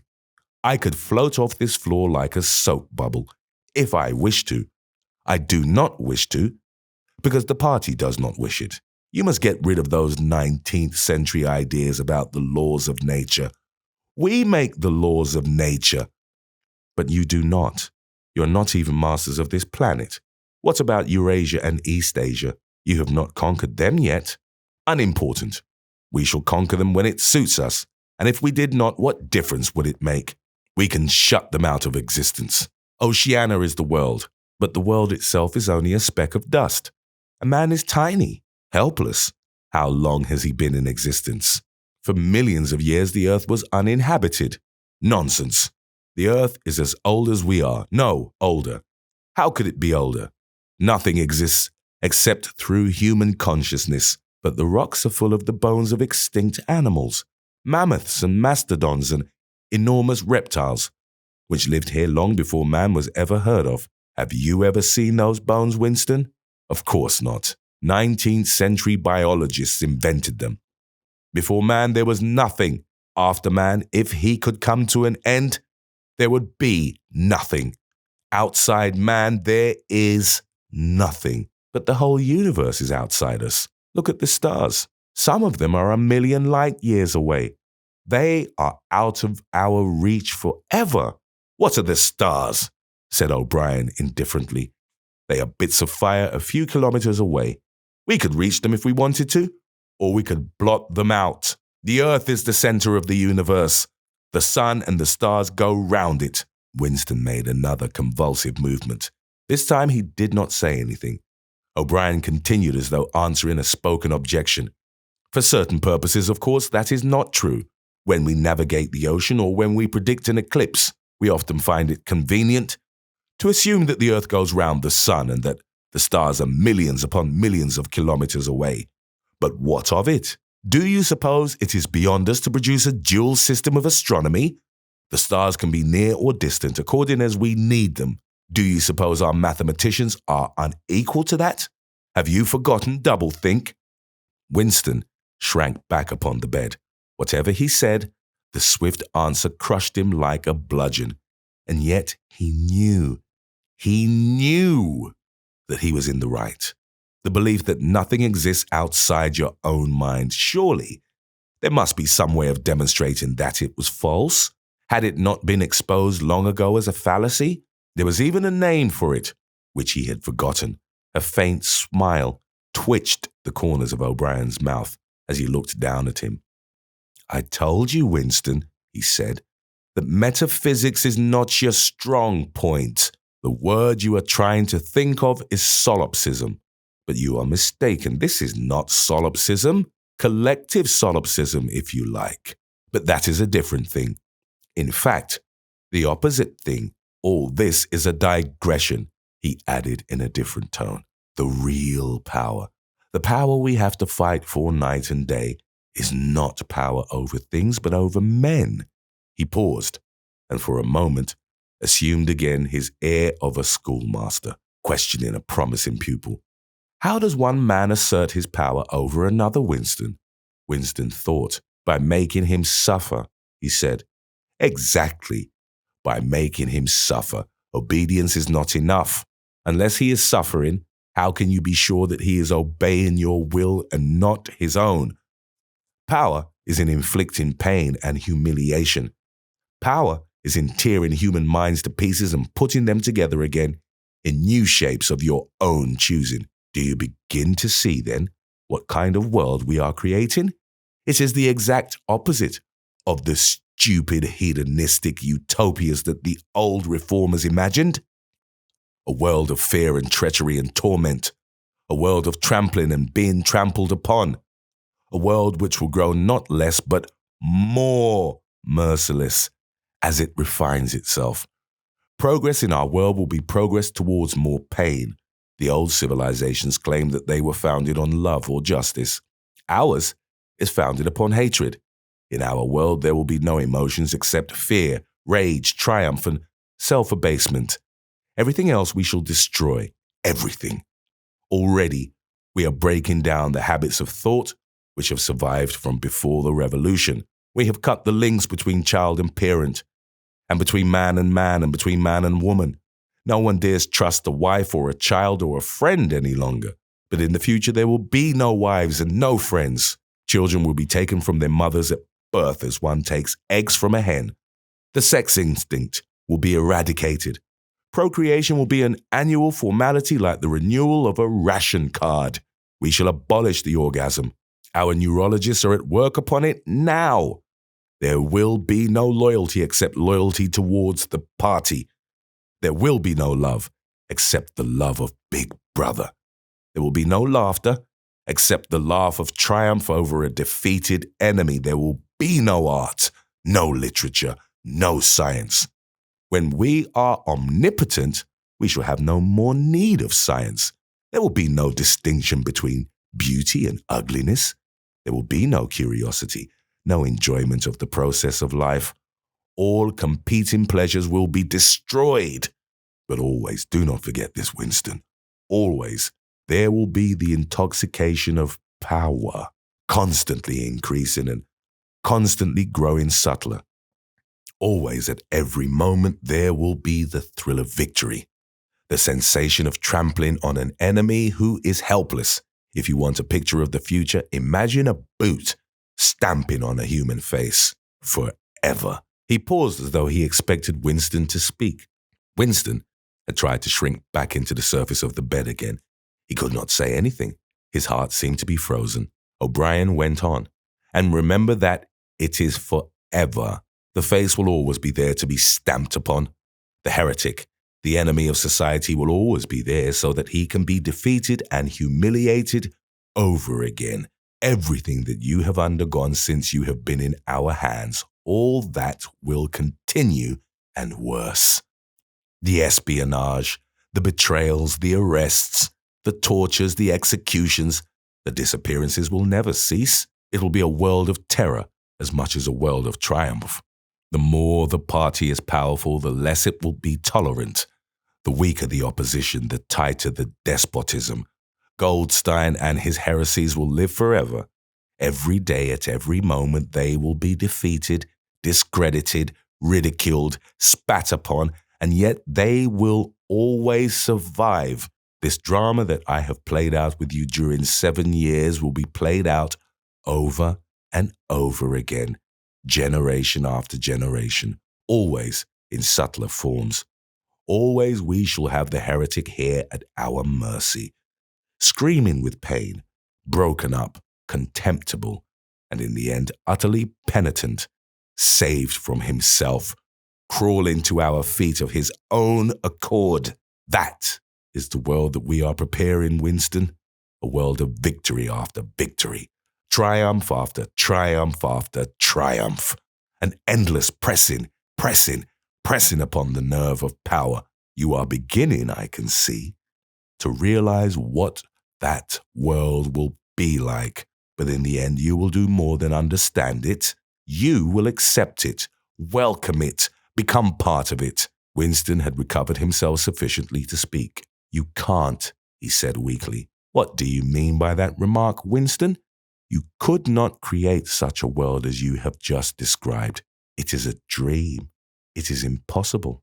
Why? It is impossible to found a civilization on fear and hatred and cruelty. It would never endure. Why not? It would have no vitality. It would disintegrate. It would commit suicide. Nonsense. You are under the impression that hatred is more exhausting than love. Why should it be? And if it were, what difference would that make? Suppose that we choose to wear ourselves out faster. Suppose that we quicken the tempo of human life till men are senile at 30. Still, what difference would it make? Can you not understand that the death of the individual is not death? The party is immortal. As usual, the voice had battered Winston into helplessness. Moreover, he was in dread that if he persisted in his disagreement, O'Brien would twist the dial again. And yet he could not keep silent. Feebly, without arguments, with nothing to support him except his inarticulate horror of what O'Brien had said, he returned to the attack. I don't know. I don't care. Somehow you will fail. Something will defeat you. Life will defeat you. We control life, Winston, at all its levels. You are imagining that there is something called human nature, which will be outraged by what we do and will turn against us. But we create human nature. Men are infinitely malleable. Or perhaps you have returned to your old idea that the proletarians or the slaves will arise and overthrow us. Put it out of your mind. They are helpless, like the animals. Humanity is the party. The others are outside, irrelevant. I don't care. In the end, they will beat you. Sooner or later, they will see you for what you are, and then they will tear you to pieces. Do you see any evidence that that is happening, or any reason why it should? No. I believe it. I know that you will fail. There is something in the universe, I don't know, some spirit, some principle that you will never overcome. Do you believe in God, Winston? No. Then what is it, this principle that will defeat us? I don't know. The spirit of man. And do you consider yourself a man? Yes. If you are a man, Winston, you are the last man. Your kind is extinct.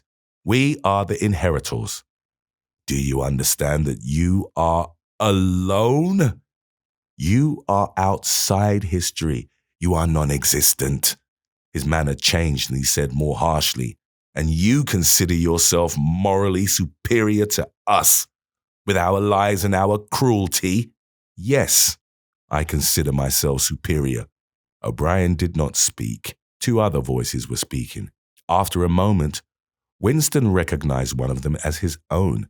It was a soundtrack of the conversation he had had with O'Brien on the night when he had enrolled himself in the Brotherhood. He heard himself promising to lie, to steal, to forge, to murder, to encourage drug taking and prostitution, to disseminate venereal diseases, to throw vitriol in a child's face. O'Brien made a small, impatient gesture, as though to say that the demonstration was hardly worth making. Then he turned a switch and the voices stopped. "Get up from that bed," he said. The bonds had loosened themselves. Winston lowered himself to the floor and stood up unsteadily. "You are the last man," said O'Brien. "You are the guardian of the human spirit. You shall see yourself as you are. Take off your clothes." Winston undid the bit of string that held his overalls together. The zip fastener had long since been wrenched out of them. He could not remember whether at any time since his arrest he had taken off all his clothes at one time. Beneath the overalls, his body was looped with filthy yellowish rags, just recognizable as the remnants of underclothes.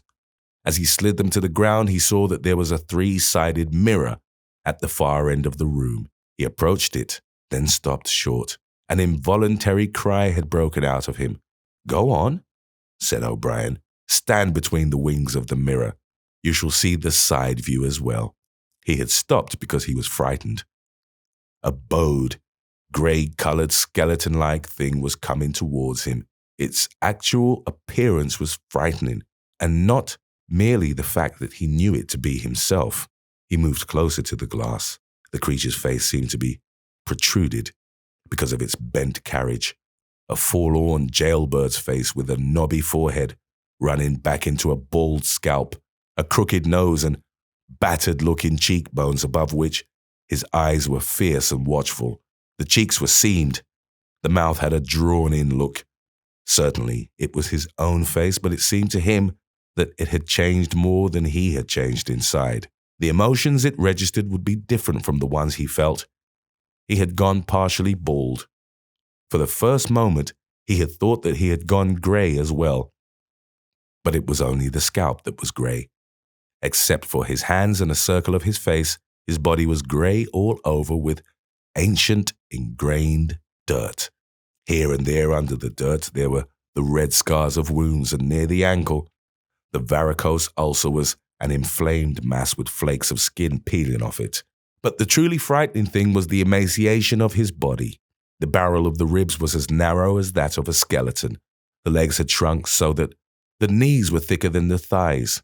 He saw now what O'Brien had meant about seeing the side view. The curvature of the spine was astonishing. The thin shoulders were hunched forward, so as to make a cavity of the chest. The scraggy neck seemed to be bending double under the weight of the skull. At a guess, he would have said that it was the body of a man of 60, suffering from some malignant disease. "You have thought sometimes," said O'Brien, "that my face, the face of a member of the inner party, looks old and worn.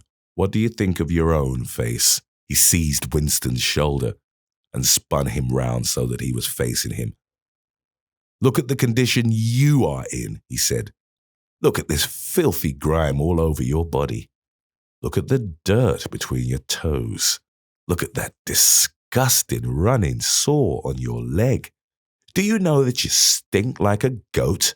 Probably you have ceased to notice it. Look at your emaciation. Do you see? I can make my thumb and forefinger meet round your bicep. I could snap your neck like a carrot. Do you know that you have lost 25 kilograms since you have been in our hands? Even your hair is coming out in handfuls. Look!" He plucked at Winston's head and brought away a tuft of hair. "Open your mouth. 9, 10, 11 teeth left. How many had you when you came to us? And the few you have left are dropping out of your head. Look here." He seized one of Winston's remaining front teeth between his powerful thumb and forefinger. A twinge of pain shot through Winston's jaw. O'Brien had wrenched the loose tooth out by the roots. He tossed it across the cell. "You are rotting away," he said. "You are falling to pieces. What are you? A bag of filth. Now turn around and look into that mirror again. Do you see that thing facing you? That is the last man. If you are human, that is humanity. Now put your clothes on again." Winston began to dress himself with slow, stiff movements. Until now, he had not seemed to notice how thin and weak he was. Only one thought stirred in his mind, that he must have been in this place longer than he had imagined. Then suddenly, as he fixed the miserable rags round himself, a feeling of pity for his ruined body overcame him. Before he knew what he was doing, he had collapsed onto a small stool that stood beside the bed and burst into tears.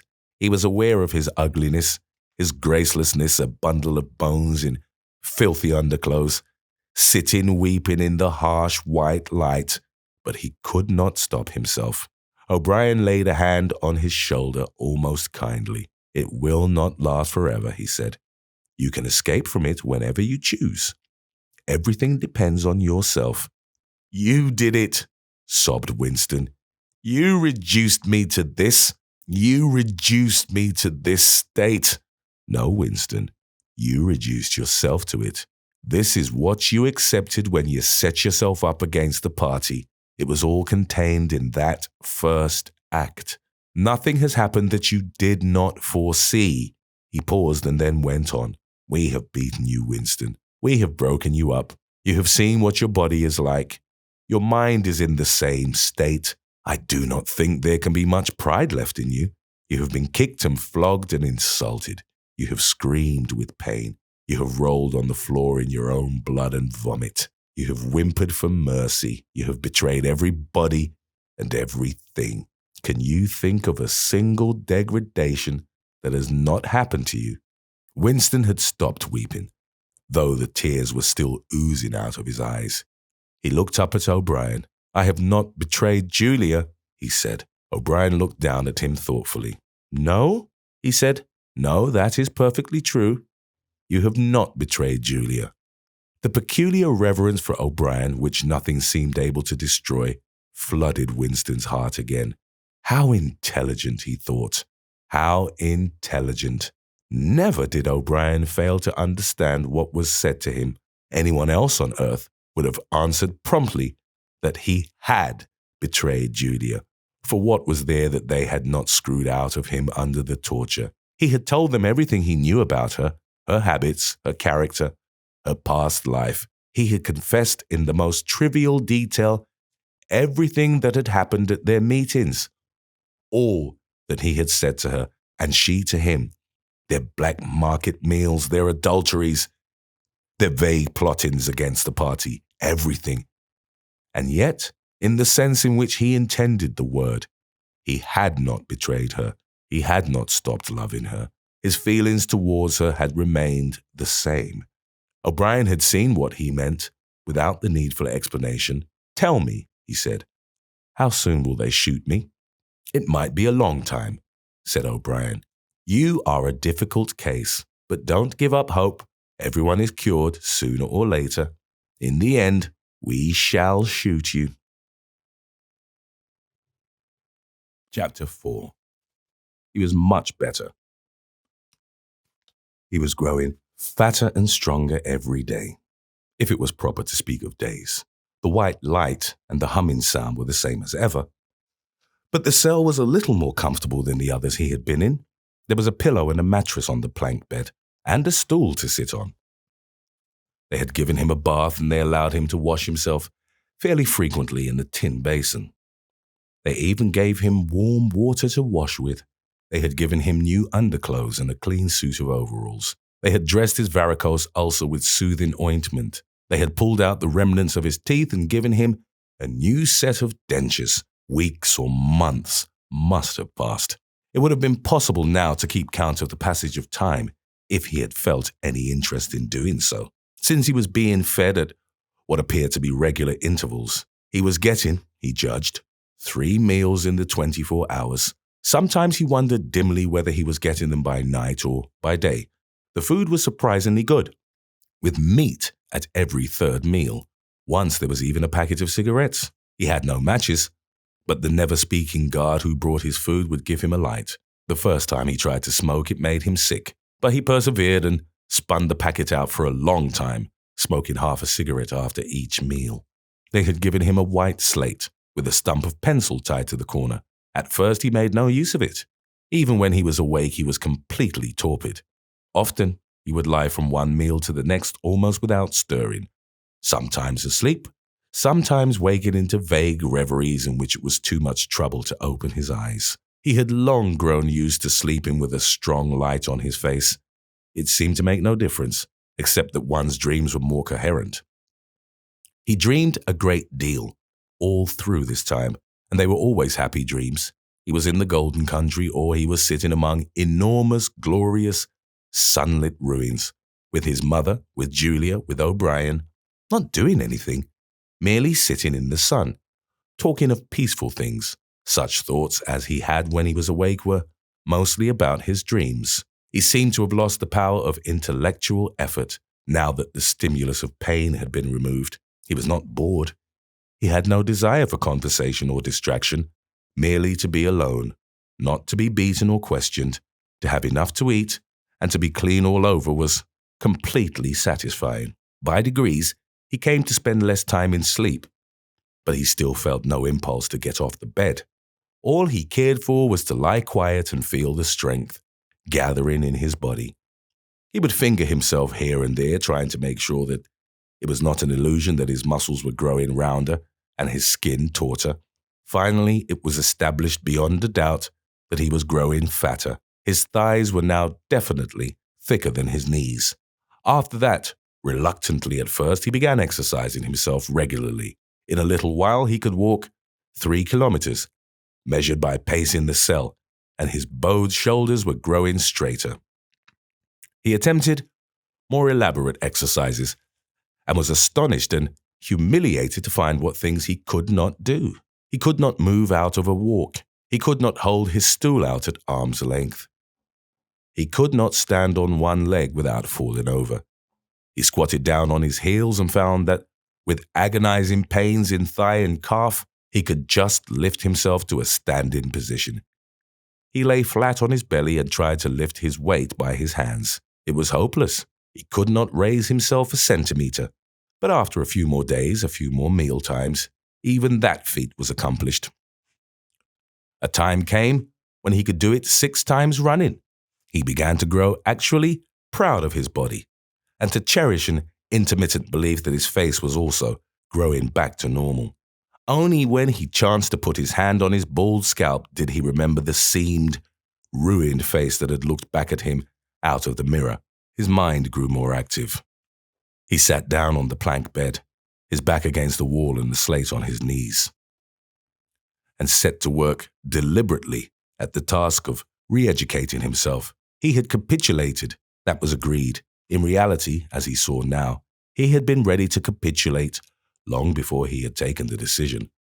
From the moment when he was inside the Ministry of Love, and yes, even during those moments when he and Julia had stood helpless while the iron voice from the telescreen told them what to do, he had grasped the frivolity, the shallowness of his attempt to set himself up against the power of the party. He knew now that for 7 years, the thought police had watched him like a beetle under a magnifying glass. There was no physical act, no word spoken aloud that they had not noticed, no train of thought that they had not been able to infer. Even the speck of whitish dust on the cover of his diary they had carefully replaced. They had played soundtracks to him, shown him photographs. Some of them were photographs of Julia and himself. Yes, even he could not fight against the party any longer. Besides, the party was in the right. It must be so. How could the immortal collective brain be mistaken? By what external standard could you check its judgments? Sanity was statistical. It was merely a question of learning to think as they thought. Only the pencil felt thick and awkward in his fingers. He began to write down the thoughts that came into his head. He wrote first in large, clumsy capitals, "Freedom is slavery." Then almost without a pause he wrote beneath it, 2 and 2 make 5. But then there came a sort of check. His mind, as though shying away from something, seemed unable to concentrate. He knew that he knew what came next, but for the moment he could not recall it. When he did recall it, it was only by consciously reasoning out what it must be. It did not come of its own accord. He wrote, "God is power." He accepted everything. The past was alterable. The past never had been altered. Oceania was at war with East Asia. Oceania had always been at war with East Asia. Jones, Aronson, and Rutherford were guilty of the crimes they were charged with. He had never seen the photograph that disproved their guilt. It had never existed. He had invented it. He remembered remembering contrary things, but those were false memories, products of self-deception. How easy it all was. Only surrender, and everything else followed. It was like swimming against a current that swept you backwards however hard you struggled, and then suddenly decided to turn round and go with the current instead of opposing it. Nothing had changed, except your own attitude. The predestined thing happened in any case. He hardly knew why he had ever rebelled. Everything was easy except anything could be true. The so-called laws of nature were nonsense. The law of gravity was nonsense. If I wished, O'Brien had said, I could float off this floor like a soap bubble. Winston worked it out. If he thinks he floats off the floor, and if I simultaneously think I see him do it, then the thing happens. Suddenly, like a lump of submerged wreckage breaking the surface of water, the thought burst into his mind. It doesn't really happen. We imagine it. It is hallucination. He pushed the thought under instantly. The fallacy was obvious. It presupposed that somewhere or other, outside oneself, there was a real world, where real things happened. But how could there be such a world? What knowledge have we of anything save through our own minds? All happenings are in the mind. Whatever happens in all minds truly happens. He had no difficulty in disposing of the fallacy, and he was in no danger of succumbing to it. He realized nevertheless that it ought never to have occurred to him. The mind should develop a blind spot whenever a dangerous thought presented itself. The process should be automatic, instinctive, crime stop, they called it in Newspeak. He set to work to exercise himself in crime stop. He presented himself with propositions. The party says the earth is flat. The party says that ice is heavier than water, and trained himself in not seeing or not understanding the arguments that contradicted them. It was not easy. It needed great powers of reasoning and improvisation. The arithmetical problems raised, for instance, by such a statement as 2 and 2 make 5 were beyond his intellectual grasp. It needed also a sort of athleticism of mind, an ability at one moment to make the most delicate use of logic, and at the next to be unconscious of the crudest logical errors. Stupidity was as necessary as intelligence, and as difficult to attain. All the while, with one part of his mind, he wondered how soon they would shoot him. Everything depends on yourself, O'Brien had said, but he knew that there was no conscious act by which he could bring it nearer. It might be 10 minutes hence, or 10 years. They might keep him for years in solitary confinement. They might send him to a labor camp. They might release him for a while, as they sometimes did. It was perfectly possible that before he was shot, the whole drama of his arrest and interrogation would be enacted all over again. The one certain thing was that death never came at an expected moment. The tradition, the unspoken tradition, somehow you knew it, though you never heard it said, was that they shot you from behind, always in the back of the head, without warning, as you walked down a corridor from cell to cell.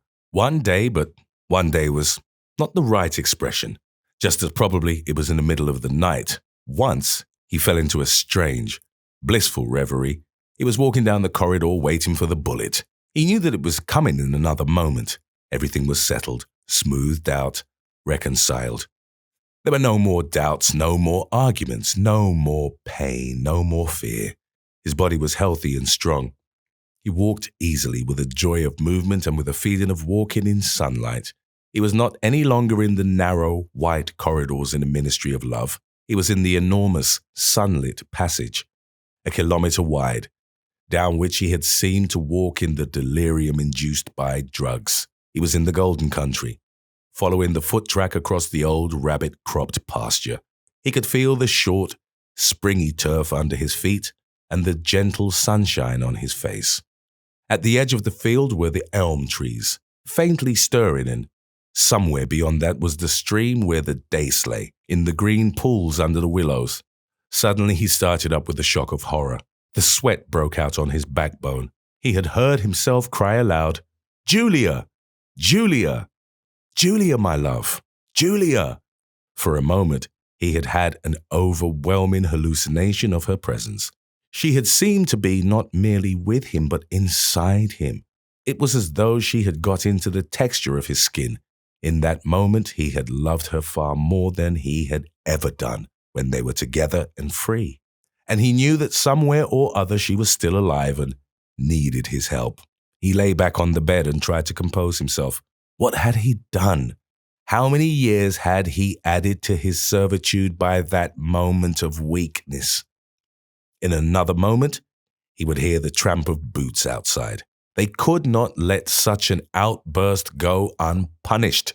They would know now, if they had not known before, that he was breaking the agreement he had made with them. He obeyed the party, but he still hated the party. In the old days, He had hidden a heretical mind beneath an appearance of conformity.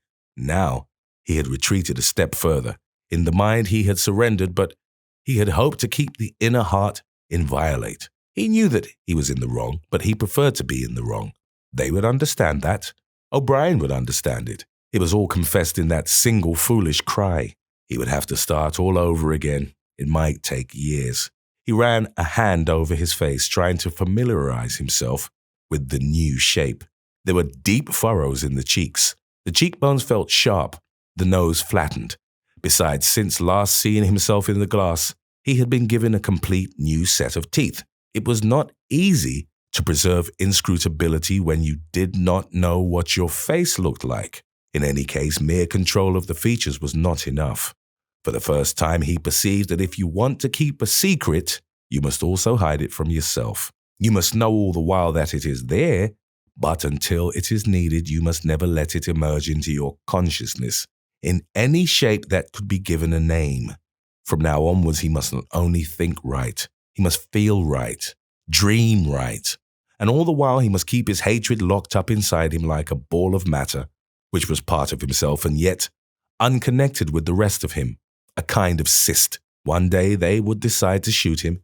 You could not tell when it would happen, but a few seconds beforehand it should be possible to guess.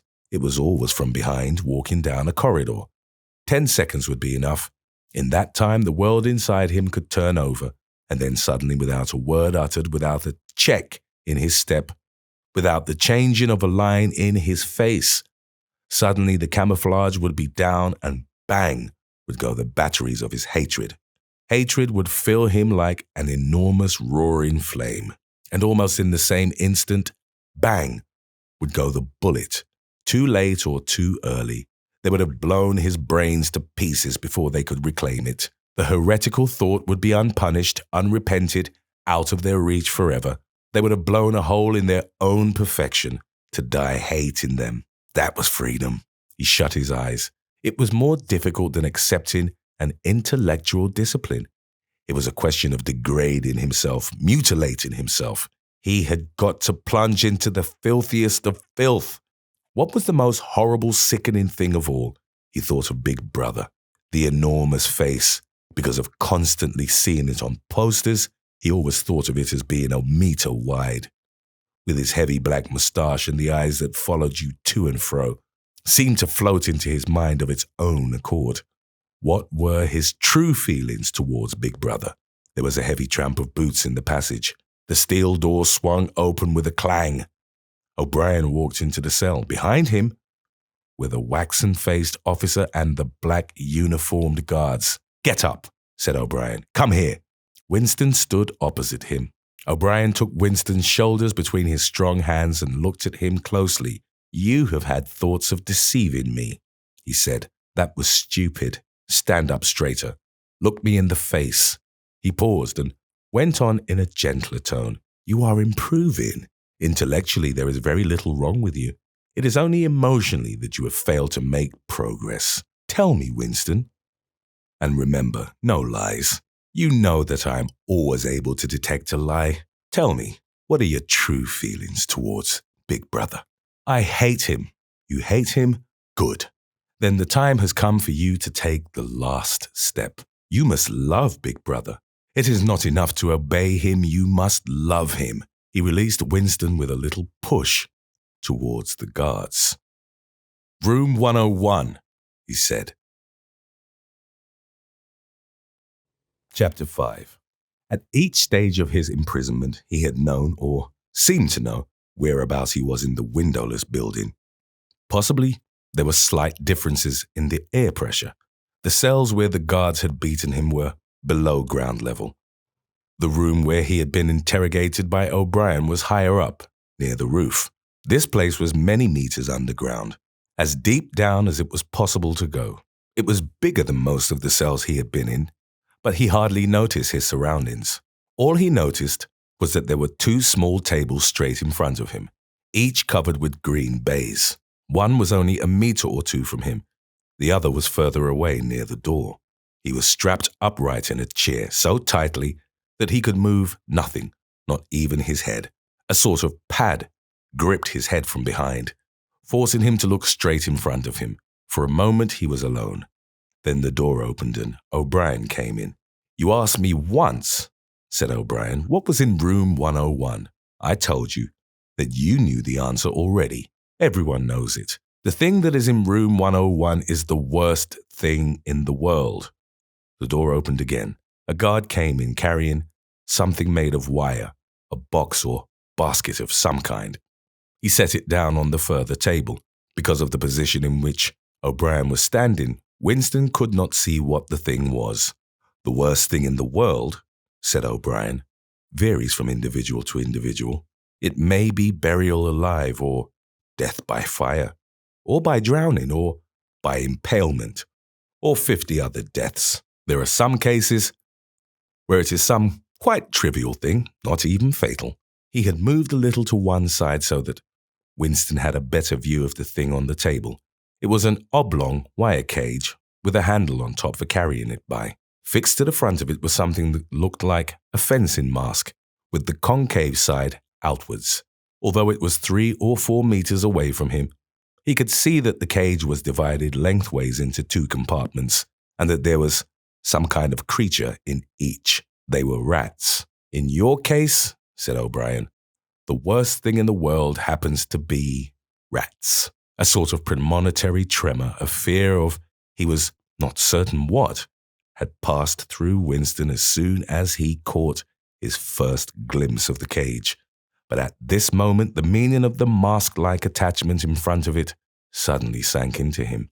His bowels seemed to turn to water. "You can't do that!" he cried out in a high, cracked voice. "You couldn't! You couldn't! It's impossible!" "Do you remember," said O'Brien, "the moment of panic that used to occur in your dreams? There was a wall of blackness in front of you, and a roaring sound in your ears. There was something terrible on the other side of the wall. You knew that you knew what it was, but you dared not drag it into the open. It was the rats that were on the other side of the wall." "O'Brien," said Winston, making an effort to control his voice, "you know this is not necessary. What is it that you want me to do?" O'Brien made no direct answer. When he spoke, it was in the schoolmasterish manner that he sometimes affected. He looked thoughtfully into the distance, as though he were addressing an audience somewhere behind Winston's back. "By itself," he said, "pain is not always enough. There are occasions when a human being will stand out against pain, even to the point of death. But for everyone, there is something unendurable, something that cannot be contemplated. Courage and cowardice are not involved. If you are falling from a height, it is not cowardly to clutch at a rope. If you had come up from deep water, it is not cowardly to fill your lungs with air. It is merely an instinct which cannot be destroyed. It is the same with the rats. For you, they are unendurable. They are a form of pressure that you cannot withstand, even if you wished to. You will do what is required of you." "But what is it? What is it? How can I do it if I don't know what it is?" O'Brien picked up the cage and brought it across to the nearer table. He set it down carefully on the baize cloth. Winston could hear the blood singing in his ears. He had the feeling of sitting in utter loneliness. He was in the middle of a great empty plain, a flat desert, drenched with sunlight, across which all sounds came to him out of immense distances. Yet the cage with the rats was not 2 meters away from him. They were enormous rats. They were at the age when a rat's muzzle grows blunt and fierce and his fur brown instead of grey. "The rat," said O'Brien, still addressing his invisible audience, "although a rodent, is carnivorous. You are aware of that. You will have heard of the things that happen in the poor quarters of this town. In some streets, a woman dare not leave her baby alone in the house, even for 5 minutes. The rats are certain to attack it. Within quite a small time, they will strip it to the bones. They also attack sick or dying people. They show astonishing intelligence in knowing when a human being is helpless." There was an outburst of squeals from the cage. It seemed to reach Winston from far away. The rats were fighting. They were trying to get at each other through the partition. He heard also a deep groan of despair. That, too, seemed to come from outside himself. O'Brien picked up the cage and as he did so, pressed something in it. There was a sharp click. Winston made a frantic effort to tear himself loose from the chair. It was hopeless. Every part of him, even his head, was held immovably. O'Brien moved the cage nearer. It was less than a meter from Winston's face. "I have pressed the first lever," said O'Brien. "You understand the construction of this cage. The mask will fit over your head, leaving no exit. When I press this other lever, the door of the cage will slide up. These starving brutes will shoot out of it like bullets. Have you ever seen a rat leap through the air? They will leap onto your face and bore straight into it. Sometimes they attack the eyes first. Sometimes they burrow through the cheeks and devour the tongue." The cage was nearer. It was closing in. Winston heard a succession of shrill cries which appeared to be occurring in the air above his head. But he fought furiously against his panic. To think even with a split second left. To think was the only hope. Suddenly the foul, musty odor of the brutes struck his nostrils. There was a violent convulsion of nausea inside him, and he almost lost consciousness. Everything had gone black. For an instant he was insane, a screaming animal. Yet he came out of the blackness, clutching an idea. There was one and only one way to save himself. He must interpose another human being, the body of another human being, between himself and the rats. The circle of the mask was large enough now to shut out the vision of anything else. The wire door was a couple of handspans from his face.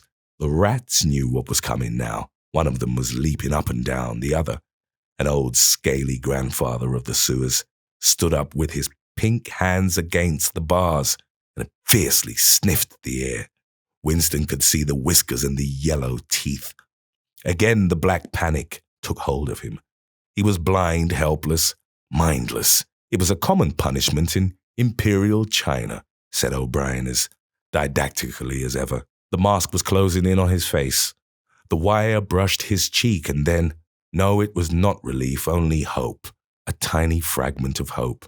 Too late, perhaps too late.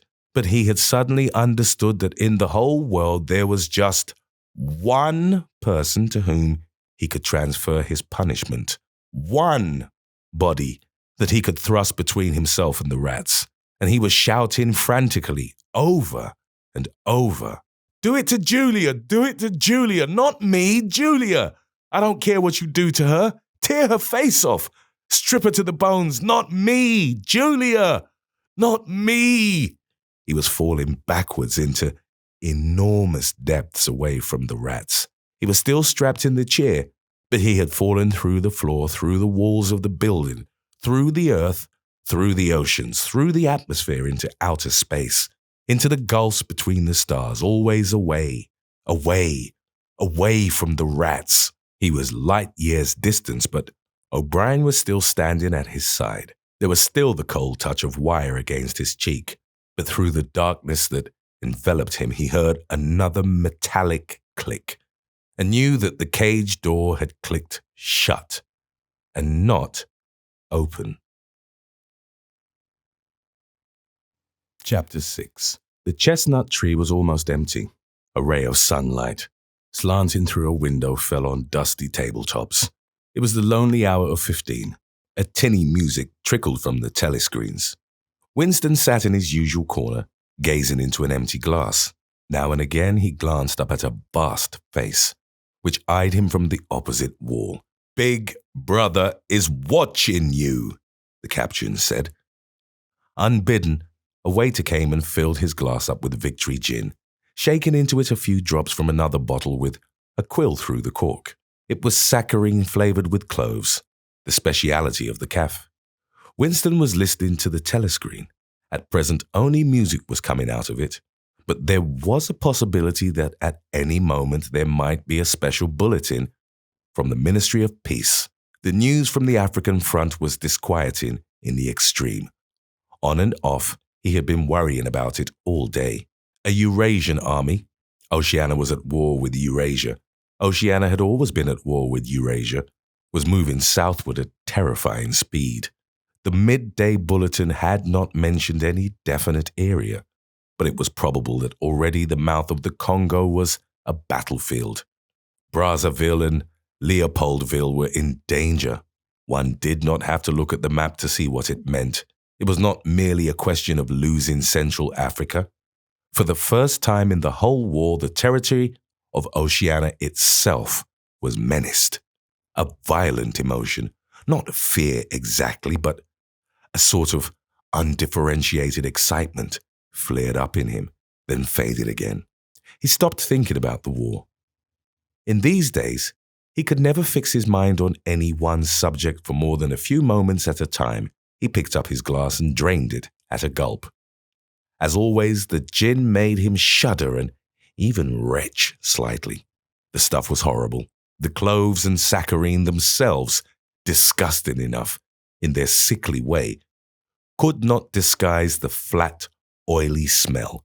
And what was worst of all was that the smell of gin, which dwelt with him night and day, was inextricably mixed up in his mind with the smell of those, he never named them, even in his thoughts, and so far as it was possible, he never visualized them.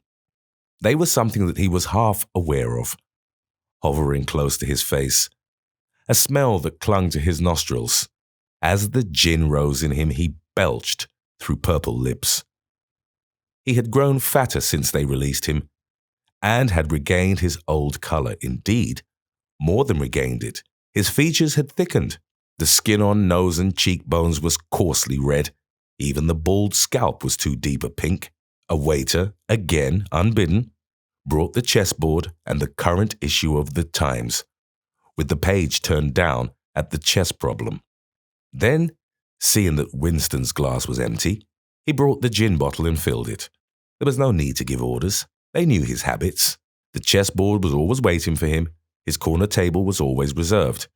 Even when the place was full, he had it to himself, since nobody cared to be seen sitting too close to him. He never even bothered to count his drinks. At irregular intervals, they presented him with a dirty slip of paper, which they said was the bill. But he had the impression that they always undercharged him. It would have made no difference if it had been the other way about. He had always plenty of money nowadays. He even had a job, a sinecure, more highly paid than his old job had been. The music from the telescreen stopped, and the voice took over. Winston raised his head to listen. No bulletins from the front, however. It was merely a brief announcement from the Ministry of Plenty. In the preceding quarter, it appeared the 10th three-year plan's quota for bootlaces had been overfulfilled by 98%. He examined the chess problem and set out the pieces. It was a tricky ending, involving a couple of knights, white to play and mate in 2 moves. Winston looked up at the portrait of Big Brother. White always mates, he thought with a sort of cloudy mysticism. Always, without exception, it is so arranged. In no chess problem since the beginning of the world has black ever won. Did it not symbolize the eternal, unvarying triumph of good over evil? The huge face gazed back at him, full of calm power. White always mates. The voice from the telescreen paused and added in a different and much graver tone. You are warned to stand by for an important announcement at 15:30. 15:30. This is news of the highest importance. Take care not to miss it. 15:30. The tinkling music struck up again. Winston's heart stirred. That was the bulletin from the front. Instinct told him that it was bad news that was coming. All day, with little spurts of excitement, the thought of a smashing defeat in Africa had been in and out of his mind. He seemed actually to see the Eurasian army swarming across the never-broken frontier and pouring down into the tip of Africa like a column of ants. Why had it not been possible to outflank them in some way? The outline of the West African coast stood out vividly in his mind. He picked up the white knight and moved it across the board. There was the proper spot. Even while he saw the black horde racing southward, he saw another force, mysteriously assembled, suddenly planted in their rear, cutting their communications by land and sea. He felt that by willing it, he was bringing that other force into existence. But it was necessary to act quickly. If they could get control of the whole of Africa, if they had airfields and submarine bases at the Cape, it would cut Oceania in two. It might mean anything: defeat, breakdown, the redivision of the world, the destruction of the party. He drew a deep breath, an extraordinary medley of feeling. But it was not a medley exactly.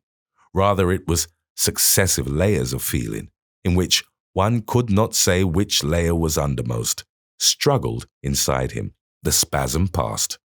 He put the white knight back in its place, but for the moment, he could not settle down to serious study of the chess problem. His thoughts wandered again. Almost unconsciously, he traced with his finger in the dust on the table. 2 + 2 = 5. They can't get inside you, she had said, but they could get inside you. What happens to you here is forever, O'Brien had said. That was a true word. There were things, your own acts from which you could never recover. Something was killed in your breast, burnt out, cauterized out. He had seen her. He had even spoken to her.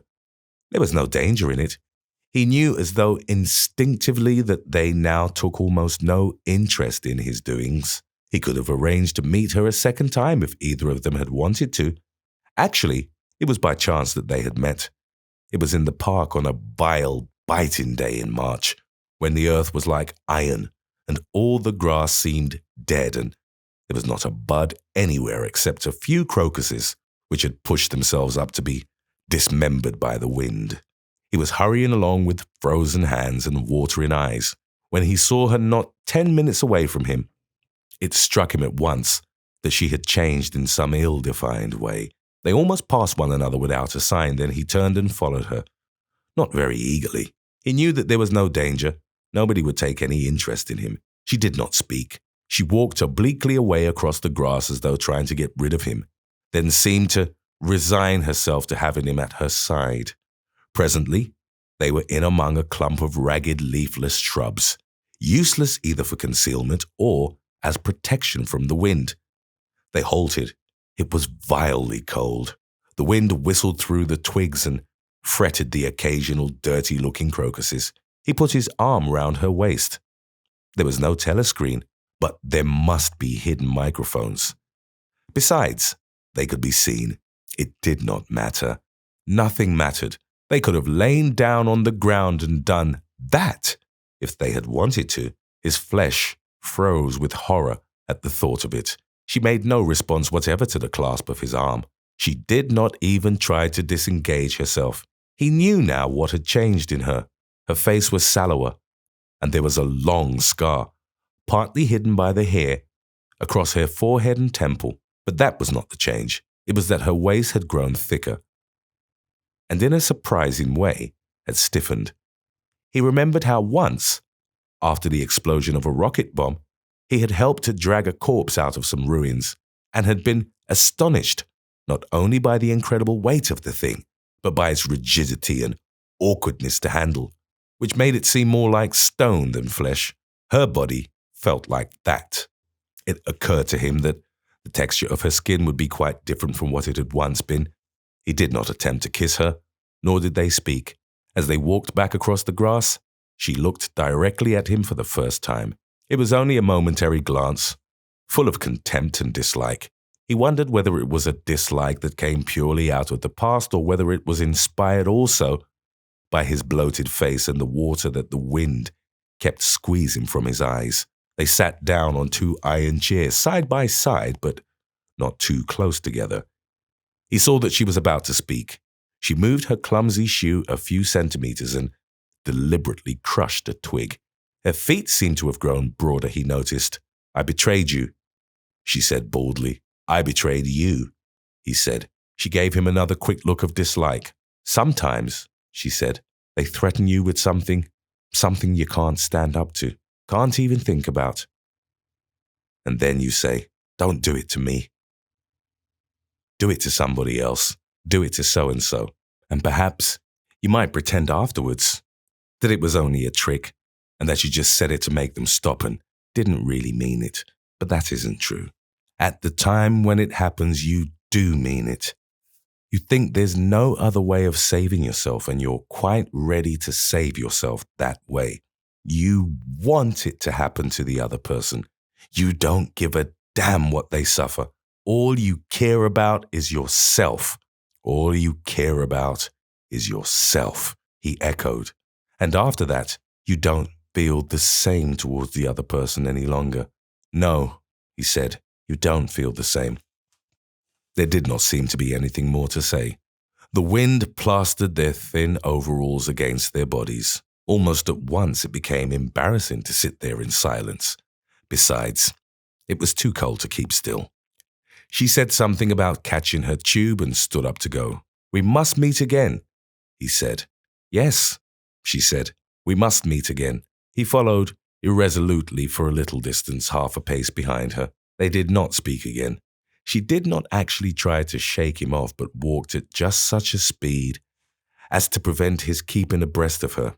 He made up his mind that he would accompany her as far as the tube station, but suddenly this process of trailing along in the cold seemed pointless and unbearable. He was overwhelmed by a desire, not so much to get away from Julia, as to get back to the chestnut tree cafe, which had never seemed so attractive as at this moment. He had a nostalgic vision of his corner table with the newspaper and the chessboard and the ever-flowing gin. Above all, it would be warm in there. The next moment, not altogether by accident, he allowed himself to become separated from her by a small knot of people. He made a half-hearted attempt to catch up, then slowed down, turned, and made off in the opposite direction. When he had gone 50 meters, he looked back. The street was not crowded, but already he could not distinguish her. Any one of a dozen hurrying figures might have been hers. Perhaps her thickened, stiffened body was no longer recognizable from behind. "At the time when it happens," she had said, "you do mean it." He had meant it. He had not merely said it. He had wished it. He had wished that she and not he should be delivered over to the... Something changed in the music that trickled from the telescreen. A cracked and jeering note. A yellow note came into it. And then perhaps it was not happening, perhaps it was only a memory taken on the semblance of sound. A voice was singing, "Under the spreading chestnut tree, I sold you and you sold me." The tears welled up in his eyes.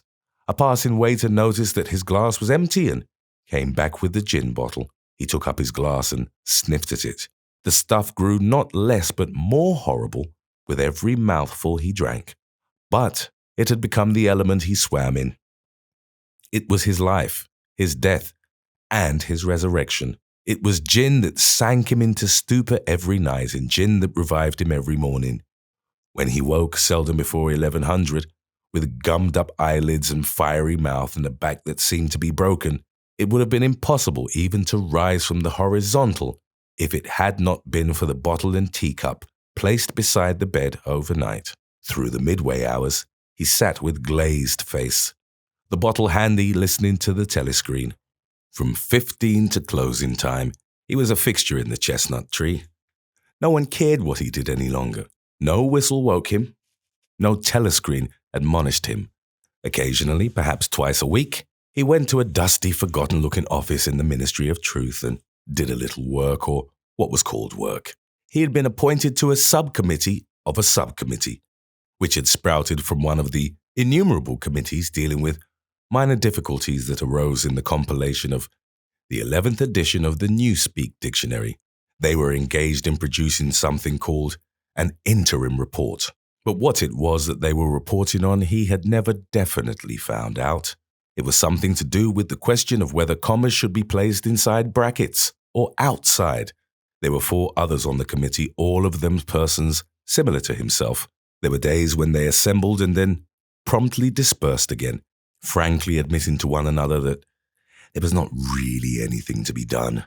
But there were other days when they settled down to their work almost eagerly, making a tremendous show of entering up their minutes and drafting long memoranda which were never finished. When the argument as to what they were supposedly arguing about grew extraordinarily involved and abstruse, with subtle haggling over definitions, enormous digressions, quarrels, threats even, to appeal to higher authority, and then suddenly the life would go out of them and they would sit round the table looking at one another with extinct eyes, like ghosts fading at cockcrow.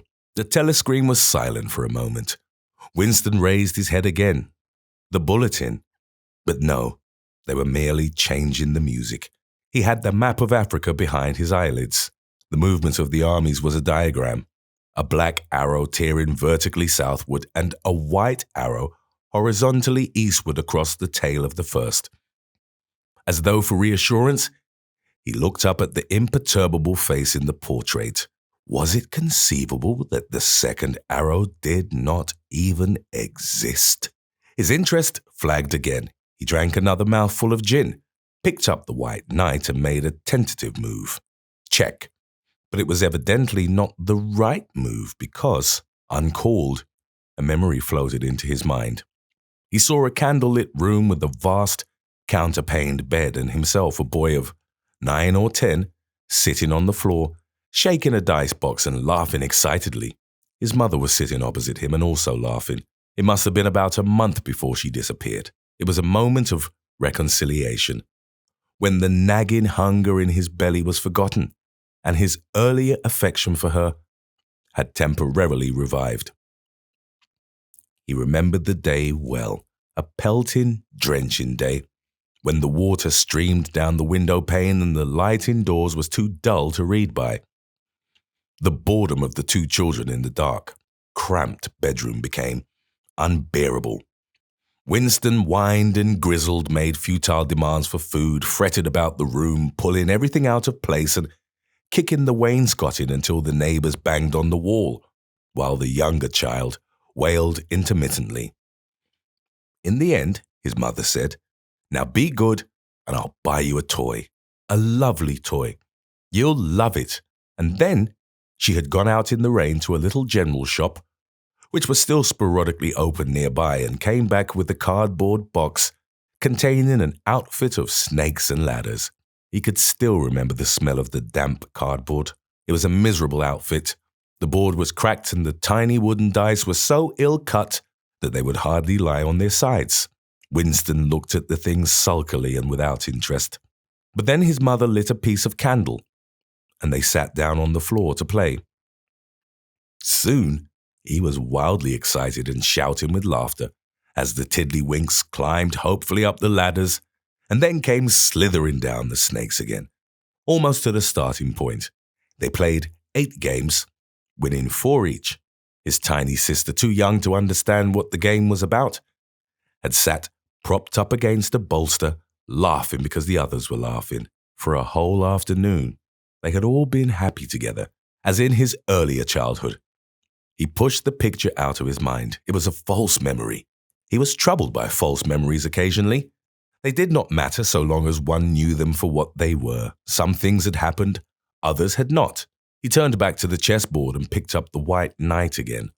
Almost in the same instant, it dropped onto the board with a clatter. He had started as though a pin had run into him. A shrill trumpet call had pierced the air. It was the bulletin. Victory. It always meant victory when a trumpet call preceded the news. A sort of electric drill ran through the cafe. Even the waiters had started and pricked up their ears. The trumpet call had let loose an enormous volume of noise. Already, an excited voice was gabbling from the telescreen, but even as it started, it was almost drowned by a roar of cheering from outside. The news had run round the streets like magic. He could hear just enough of what was issuing from the telescreen to realize that it had all happened. As he had foreseen, a vast sea-borne armada had secretly assembled a sudden blow in the enemy's rear. The white arrow tearing across the tail of the black. Fragments of triumphant phrases pushed themselves through the din. Vast, strategic maneuver, perfect coordination, utter rout, 500,000 prisoners, complete demoralization, control of the whole of Africa. Bring the war within measurable distance of its end. Victory. Greatest victory in human history. Victory, victory, victory.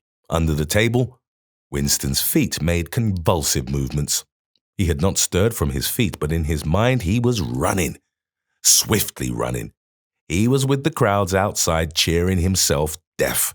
He looked up again at the portrait of Big Brother, the colossus that bestrode the world, the rock against which the hordes of Asia dashed themselves in vain. He thought how 10 minutes ago, yes, only 10 minutes ago, there had still been equivocation in his heart as he wondered whether the news from the front would be of victory or defeat. It was more than a Eurasian army that had perished. Much had changed in him since that first day in the Ministry of Love. But the final, indispensable healing change had never happened until this moment. The voice from the telescreen was still pouring forth its tale of prisoners and booty and slaughter, but the shouting outside had died down a little. The waiters were turning back to their work. One of them approached with the gin bottle. Winston, sitting in a blissful dream, paid no attention as his glass was filled up. He was not running or cheering any longer. He was back in the Ministry of Love. With everything forgiven, his soul white as snow. He was in the public dock, confessing everything, implicating everybody. He was walking down the white-tiled corridor with the feeling of walking in sunlight and an armed guard at his back. The longed-hoped-for bullet was entering his brain. He gazed up at the enormous face. 40 years it had taken him to learn what kind of smile was hidden beneath the dark moustache. Oh, cruel, needless misunderstanding. Oh, stubborn, self-willed exile. From the loving breast, 2 gin-scented tears trickled down the sides of his nose. But it was all right. Everything was all right. The struggle was finished. He had won the victory over himself. He loved Big Brother. The end. Appendix. The principles of Newspeak. Newspeak was the official language of Oceania and had been devised to meet the ideological needs of INGSOC, or English socialism. In the year 1984, there was not as yet anyone who used Newspeak as his sole means of communication, either in speech or writing. The leading articles in the Times were written in it, but this was a tour de force, which could only be carried out by a specialist. It was expected that Newspeak would have finally superseded Oldspeak, or Standard English, as we should call it, by about the year 2050. Meanwhile, it gained ground steadily, all party members tending to use Newspeak words and grammatical constructions more and more in their everyday speech. The version in use in 1984 and embodied in the 9th and 10th editions of the Newspeak Dictionary was a provisional one and contained many superfluous words and archaic formations which were due to be suppressed later. It is with the final perfected version as embodied in the 11th edition of the dictionary that we are concerned here. The purpose of Newspeak was not only to provide a 1984 medium of expression for the worldview and mental habits proper to the devotees of INGSOC, but to make all other modes of thought impossible. It was intended that when Newspeak had been adopted once and for all, and Oldspeak forgotten, a heretical thought, that is, a thought diverging from the principles of INGSOC, should be literally unthinkable, at least so far as thought is dependent on words. Its vocabulary was so constructed as to give exact and often very subtle expression to every meaning that a party member could properly wish to express, while excluding all other meanings and also the possibility of arriving at them by indirect methods. This was done partly by the invention of new words, but chiefly by eliminating undesirable words and by stripping such words as remained of unorthodox meanings and, so far as possible, of all secondary meanings whatever. To give a single example, the word free still existed in Newspeak, but it could only be used in such statements as, "This dog is free from lice," or "This field is free from weeds."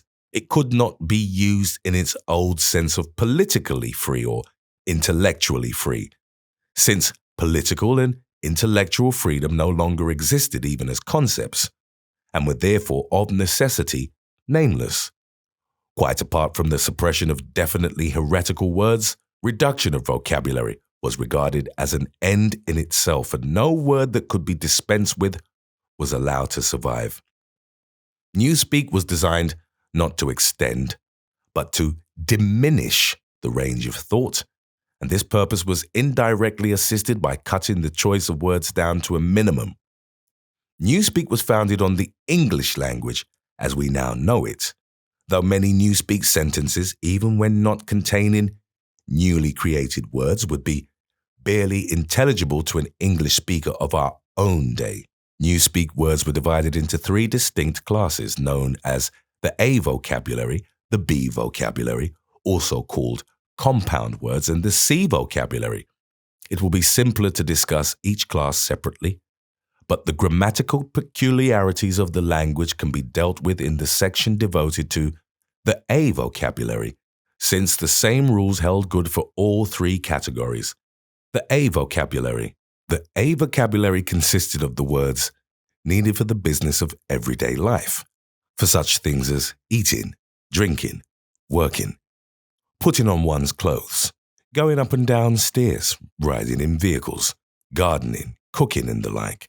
It was composed almost entirely of words that we already possess. Words like hit, run, dog, tree, sugar, house, field. But in comparison with the present-day English vocabulary, their number was extremely small, while their meanings were far more rigidly defined. All ambiguities and shades of meaning had been purged out of them, so far as it could be achieved. A Newspeak word of this class was simply a staccato sound expressing one clearly understood concept. It would have been quite impossible to use the A vocabulary for literary purposes or for political or philosophical discussion. It was intended only to express simple, purposive thoughts, usually involving concrete objects or physical actions. The grammar of Newspeak had two outstanding peculiarities. The first of these was an almost complete interchangeability between different parts of speech. Any word in the language, in principle, this applied even to very abstract words such as if or when, could be used either as verb, noun, adjective, or adverb. Between the verb and the noun form, when they were of the same root, there was never any variation. This rule of itself involving the destruction of many archaic forms.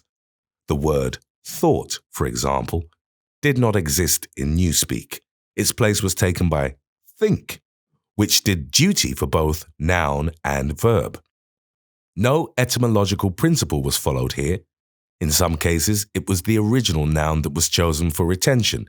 In other cases, the verb, even where a noun and verb of kindred meaning were not etymologically connected. One or other of them was frequently suppressed. There was, for example, no such word as cut, its meaning being sufficiently covered by the noun verb knife. Adjectives were formed by adding the suffix full to the noun verb, and adverbs by adding wise. Thus, for example, speedful meant rapid, and speedwise meant quickly. Certain of our present-day adjectives, such as good, strong, big, black, soft, were retained, but their total number was very small. There was little need for them, since almost any adjectival meaning could be arrived at by adding full to a noun verb. None of the now existing adverbs was retained, except for a very few already ended in wise. The wise termination was invariable. The word well, for example, was replaced by goodwise. In addition, any word, this again applied in principle to every word in the language, could be negatived by adding the suffix un, or could be strengthened by the affix plus, or, for still greater emphasis, double plus. Thus, for example, uncold meant warm, while plus cold and double plus cold meant respectively very cold and superlatively cold. It was also possible, as in present-day English, to modify the meaning of almost any word by prepositional affixes such as anti, post, up, down, etc. By such methods, it was found possible to bring about an enormous diminution of vocabulary. Given, for instance, the word good. There was no need for such a word as bad, since the required meaning was equally well, indeed, better expressed by ungood. All that was necessary in any case, where two words formed a natural pair of opposites, was to decide which of them to suppress. Dark, for example, could be replaced by unlight or light by undark, according to preference. The second distinguishing mark of Newspeak grammar was its regularity. Subject to a few exceptions which are mentioned below, all inflections followed the same rules. Thus, in all verbs, the preterite and the past participle were the same and ended in ed. The preterite of steal was stealed, the preterite of think was thinked, and so on throughout the language. All such forms as swam, gave, brought, spoke, taken, etc., being abolished. All plurals were made by adding s or es, as the case might be. The plurals of man, ox, life were mans, oxes, lifes. Comparison of adjectives was invariably made by adding er, est, good, gooder, goodest. Irregular forms and the more, most formation being suppressed. The only classes of words that were still allowed to inflect irregularly were the pronouns, the relatives, the demonstrative adjectives, and the auxiliary verbs. All of these followed their ancient usage, except that whom had been scrapped as unnecessary, and the shall, should tenses had been dropped, all their uses being covered by will and would. There were also certain irregularities in word formation arising out of the need for rapid and easy speech. A word which was difficult to utter or was liable to be incorrectly heard was held to be ipso facto a bad word. Occasionally, therefore, for the sake of euphony, extra letters were inserted into a word or an archaic formation was retained. But this need made itself felt chiefly in connection with the B vocabulary. Why so great an importance was attached to ease of pronunciation will be made clear later in this essay. The B vocabulary. The B vocabulary consisted of words which had been deliberately constructed for political purposes. Words, that is to say, which not only had in every case a political implication, but were intended to impose a desirable mental attitude upon the person using them. Without a full understanding of the principles of ingsoc, it was difficult to use these words correctly. In some cases, they could be translated into Old Speak or even into words taken from the A vocabulary. But this usually demanded a long paraphrase and always involved the loss of certain overtones. The B words were a sort of verbal shorthand, often packing whole ranges of ideas into a few syllables, and at the same time more accurate and forcible than ordinary language. The B words were in all cases compound words. Compound words such as speak right were of course to be found in the A vocabulary, but these were merely convenient abbreviations and had no special ideological color. They consisted of two or more words or portions of words welded together in an easily pronounceable form. The resulting amalgam was always a noun verb and inflected according to the ordinary rules. To take a single example, the word good think, meaning very roughly orthodoxy, or if one chose to regard it as a verb, to think in an orthodox manner. This inflected as follows: noun verb, good think; past tense and past participle, good thinked; present participle, good thinking; adjective, good thinkful; adverb, good think wise; verbal noun, good thinker. The B words were not constructed on any etymological plan. The words of which they were made up could be any parts of speech and could be placed in any order and mutilated in any way which made them easy to pronounce while indicating their derivation.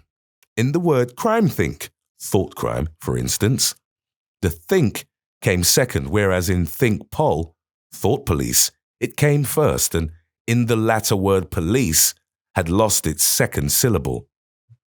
Because of the great difficulty in securing euphony, irregular formations were commoner in the B vocabulary than in the A vocabulary.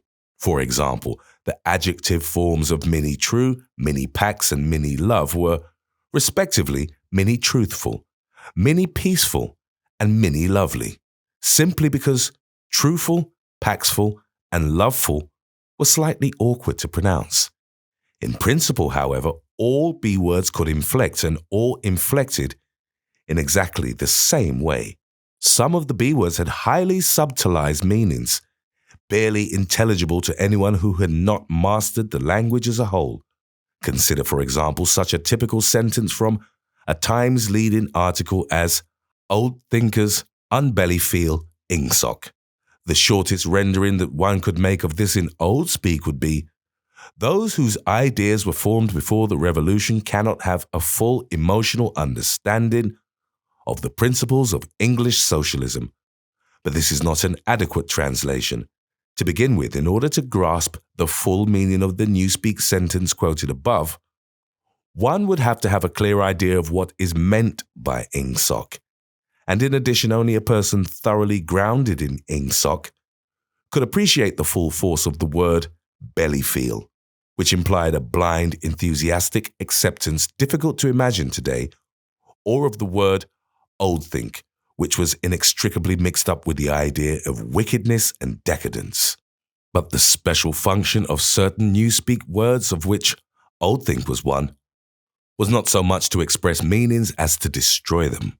These words, necessarily few in number, had had their meanings extended until they contained within themselves whole batteries of words which, as they were sufficiently covered by a single comprehensive term, could now be scrapped and forgotten.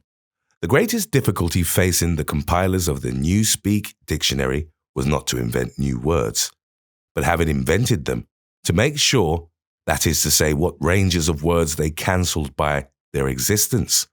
As we have already seen in the case of the word free, words which had once borne a heretical meaning were sometimes retained for the sake of convenience, but only with the undesirable meanings purged out of them. Countless other words such as honor, justice, morality, internationalism, democracy, science, and religion had simply ceased to exist. A few blanket words covered them, and in covering them, abolished them. All words grouping themselves round the concepts of liberty and equality, for instance, were contained in the single word crime think, while all words grouping themselves round the concept of objectivity and rationalism were contained in the single word old think. Greater precision would have been dangerous. What was required in a party member was an outlook similar to that of the ancient Hebrew who knew, without knowing much else, that all nations other than his own worshipped false gods. He did not need to know that these gods were called Baal, Osiris, Moloch, Ashtaroth, and the like. Probably the less he knew about them, the better for his orthodoxy. He knew Jehovah and the commandments of Jehovah. He knew, therefore, that all gods with other names or other attributes were false gods. In somewhat the same way, the party member knew what constituted right conduct, and in exceedingly vague, generalized terms, he knew what kinds of departure from it were possible. His sexual life, for example, was entirely regulated by the two Newspeak words sex crime, sexual immorality, and good sex, chastity. Sex crime covered all sexual misdeeds whatever. It covered fornication, adultery, homosexuality, and other perversions, and in addition, normal intercourse practiced for its own sake. There was no need to enumerate them separately, since they were all equally culpable and, in principle, all punishable by death. In the C vocabulary, which consisted of scientific and technical words, it might be necessary to give specialized names to certain sexual aberrations. But the ordinary citizen had no need of them. He knew what was meant by good sex, that is to say, normal intercourse between man and wife for the sole purpose of begetting children, and without physical pleasure on the part of the woman. All else was sex crime. In Newspeak, it was seldom possible to follow a heretical thought further than the perception that it was heretical. Beyond that point, the necessary words were non-existent.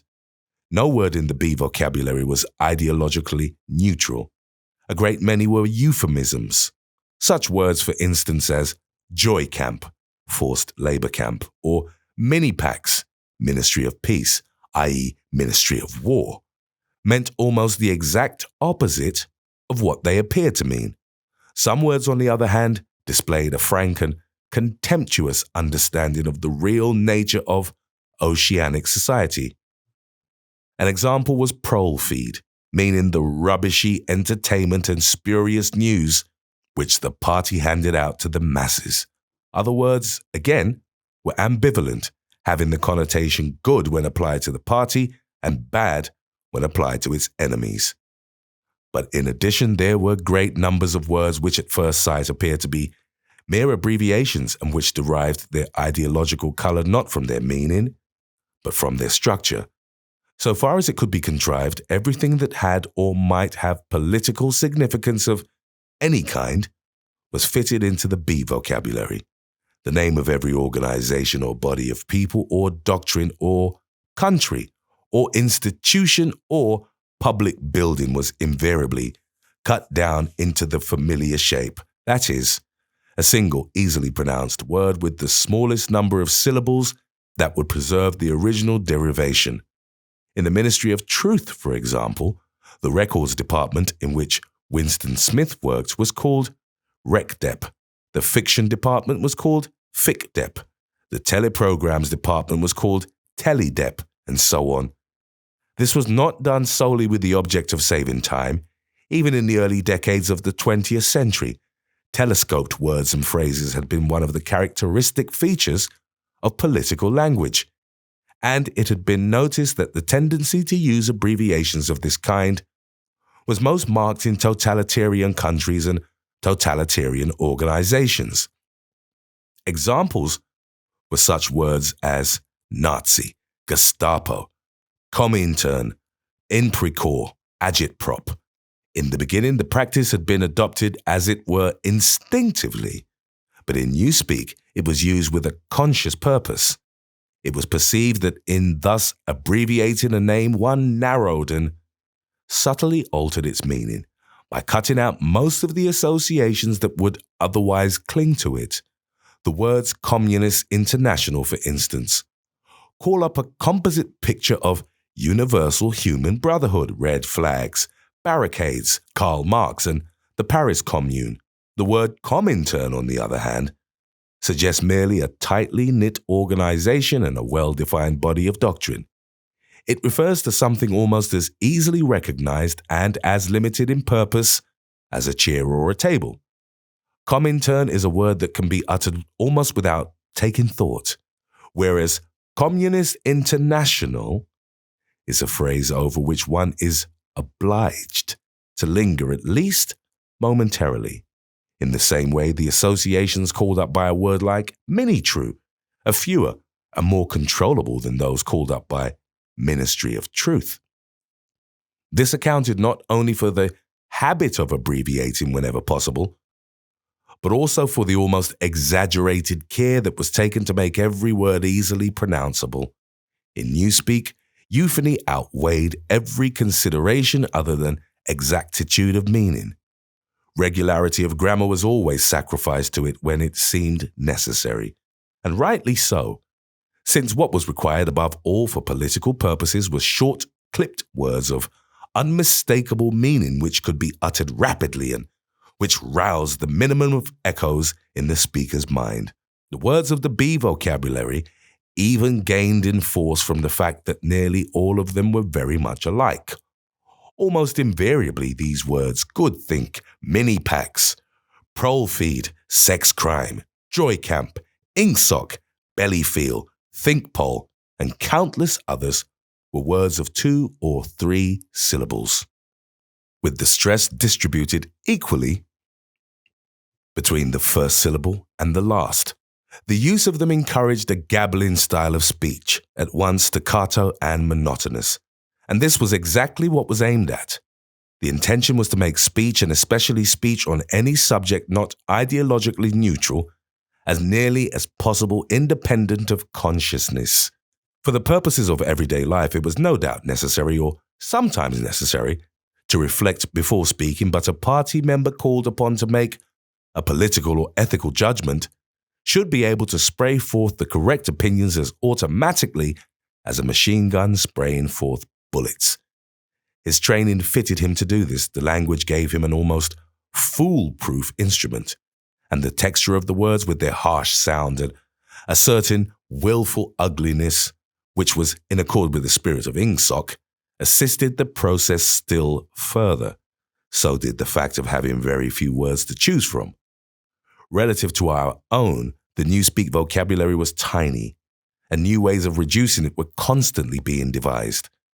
Newspeak indeed differed from most all other languages in that its vocabulary grew smaller instead of larger every year. Each reduction was a gain, since the smaller the area of choice, the smaller the temptation to take thought. Ultimately, it was hoped to make articulate speech issue from the larynx without involving the higher brain centers at all. This aim was frankly admitted in the Newspeak word duckspeak, meaning to quack like a duck. Like various other words in the B vocabulary, duckspeak was ambivalent in meaning. Provided that the opinions which were quacked out were orthodox ones, it implied nothing but praise. And when the Times referred to one of the orators of the party as a double plus good duck speaker, it was paying a warm and valued compliment. The C vocabulary. The C vocabulary was supplementary to the others and consisted entirely of scientific and technical terms. These resembled the scientific terms in use today and were constructed from the same roots, but the usual care was taken to define them rigidly and strip them of undesirable meanings. They followed the same grammatical rules as the words in the other 2 vocabularies. Very few of the C words had any currency either in everyday speech or in political speech. Any scientific worker or technician could find all the words he needed in the list devoted to his own speciality, but he seldom had more than a smattering of the words occurring in the other lists. Only a very few words were common to all lists, and there was no vocabulary expressing the function of science as a habit of mind or a method of thought, irrespective of its particular branches. There was indeed no word for science, any meaning that it could possibly bear being already sufficiently covered by the word Ingsoc. From the foregoing account, it will be seen that in Newspeak, the expression of unorthodox opinions above a very low level was well nigh impossible. It was, of course, possible to utter heresies of a very crude kind, a species of blasphemy. It would have been possible, for example, to say Big Brother is ungood, but this statement, which to an orthodox ear merely conveyed a self-evident absurdity, could not have been sustained by reasoned argument, because the necessary words were not available. Ideas inimical to Ingsoc could only be entertained in a vague, wordless form and could only be named in very broad terms, which lumped together and condemned whole groups of heresies without defining them in doing so. One could in fact only use Newspeak for unorthodox purposes by illegitimately translating some of the words back into Oldspeak. For example, all mans are equal was a possible Newspeak sentence, but only in the same sense in which all men are red-haired is a possible Oldspeak sentence. It did not contain a grammatical error, but it expressed a palpable untruth, i.e., that all men are of equal size, weight, or strength. the concept of political equality no longer existed, and this secondary meaning had accordingly been purged out of the word equal. In 1984, when old speak was still the normal means of communication, the danger theoretically existed that in using new speak words, one might remember their original meanings. In practice, it was not difficult for any person well grounded in doublethink to avoid doing this. But within a couple of generations, even the possibility of such a lapse would have vanished. A person growing up with Newspeak as his sole language would no more know that equal had once had the secondary meaning of politically equal, or that free had once meant intellectually free, than, for instance, a person who had never heard of chess would be aware of the secondary meanings attaching to queen and rook. There would be many crimes and errors which it would be beyond his power to commit, simply because they were nameless and therefore unimaginable. And it was to be foreseen that with the passage of time, the distinguishing characteristics of Newspeak would become more and more pronounced, its words growing fewer and fewer, their meanings more and more rigid, and the chance of putting them to improper uses always diminishing. When old speak had been once and for all superseded, the last link with the past would have been severed. History had already been rewritten, but fragments of the literature of the past survived here and there, imperfectly censored, and so long as one retained one's knowledge of old speak, it was possible to read them. In the future, such fragments, even if they chanced to survive, would be unintelligible and untranslatable. It was impossible to translate any passage of old speak into new speak unless it either referred to some technical process or some very simple everyday action, or was already orthodox. Good thinkful would be the new speak expression. In tendency. In practice, this meant that no book written before approximately 1960 could be translated as a whole. Pre-revolutionary literature could only be subjected to ideological translation, that is, alteration in sense as well as language. Take, for example, the well-known passage from the Declaration of Independence. We hold these truths to be self-evident, that all men are created equal, that they are endowed by their Creator with certain inalienable rights, that among these are life, liberty, and the pursuit of happiness, that to secure these rights, governments are instituted among men, deriving their powers from the consent of the governed, that whenever any form of government becomes destructive of those ends, it is the right of the people to alter or abolish it, and to institute new government.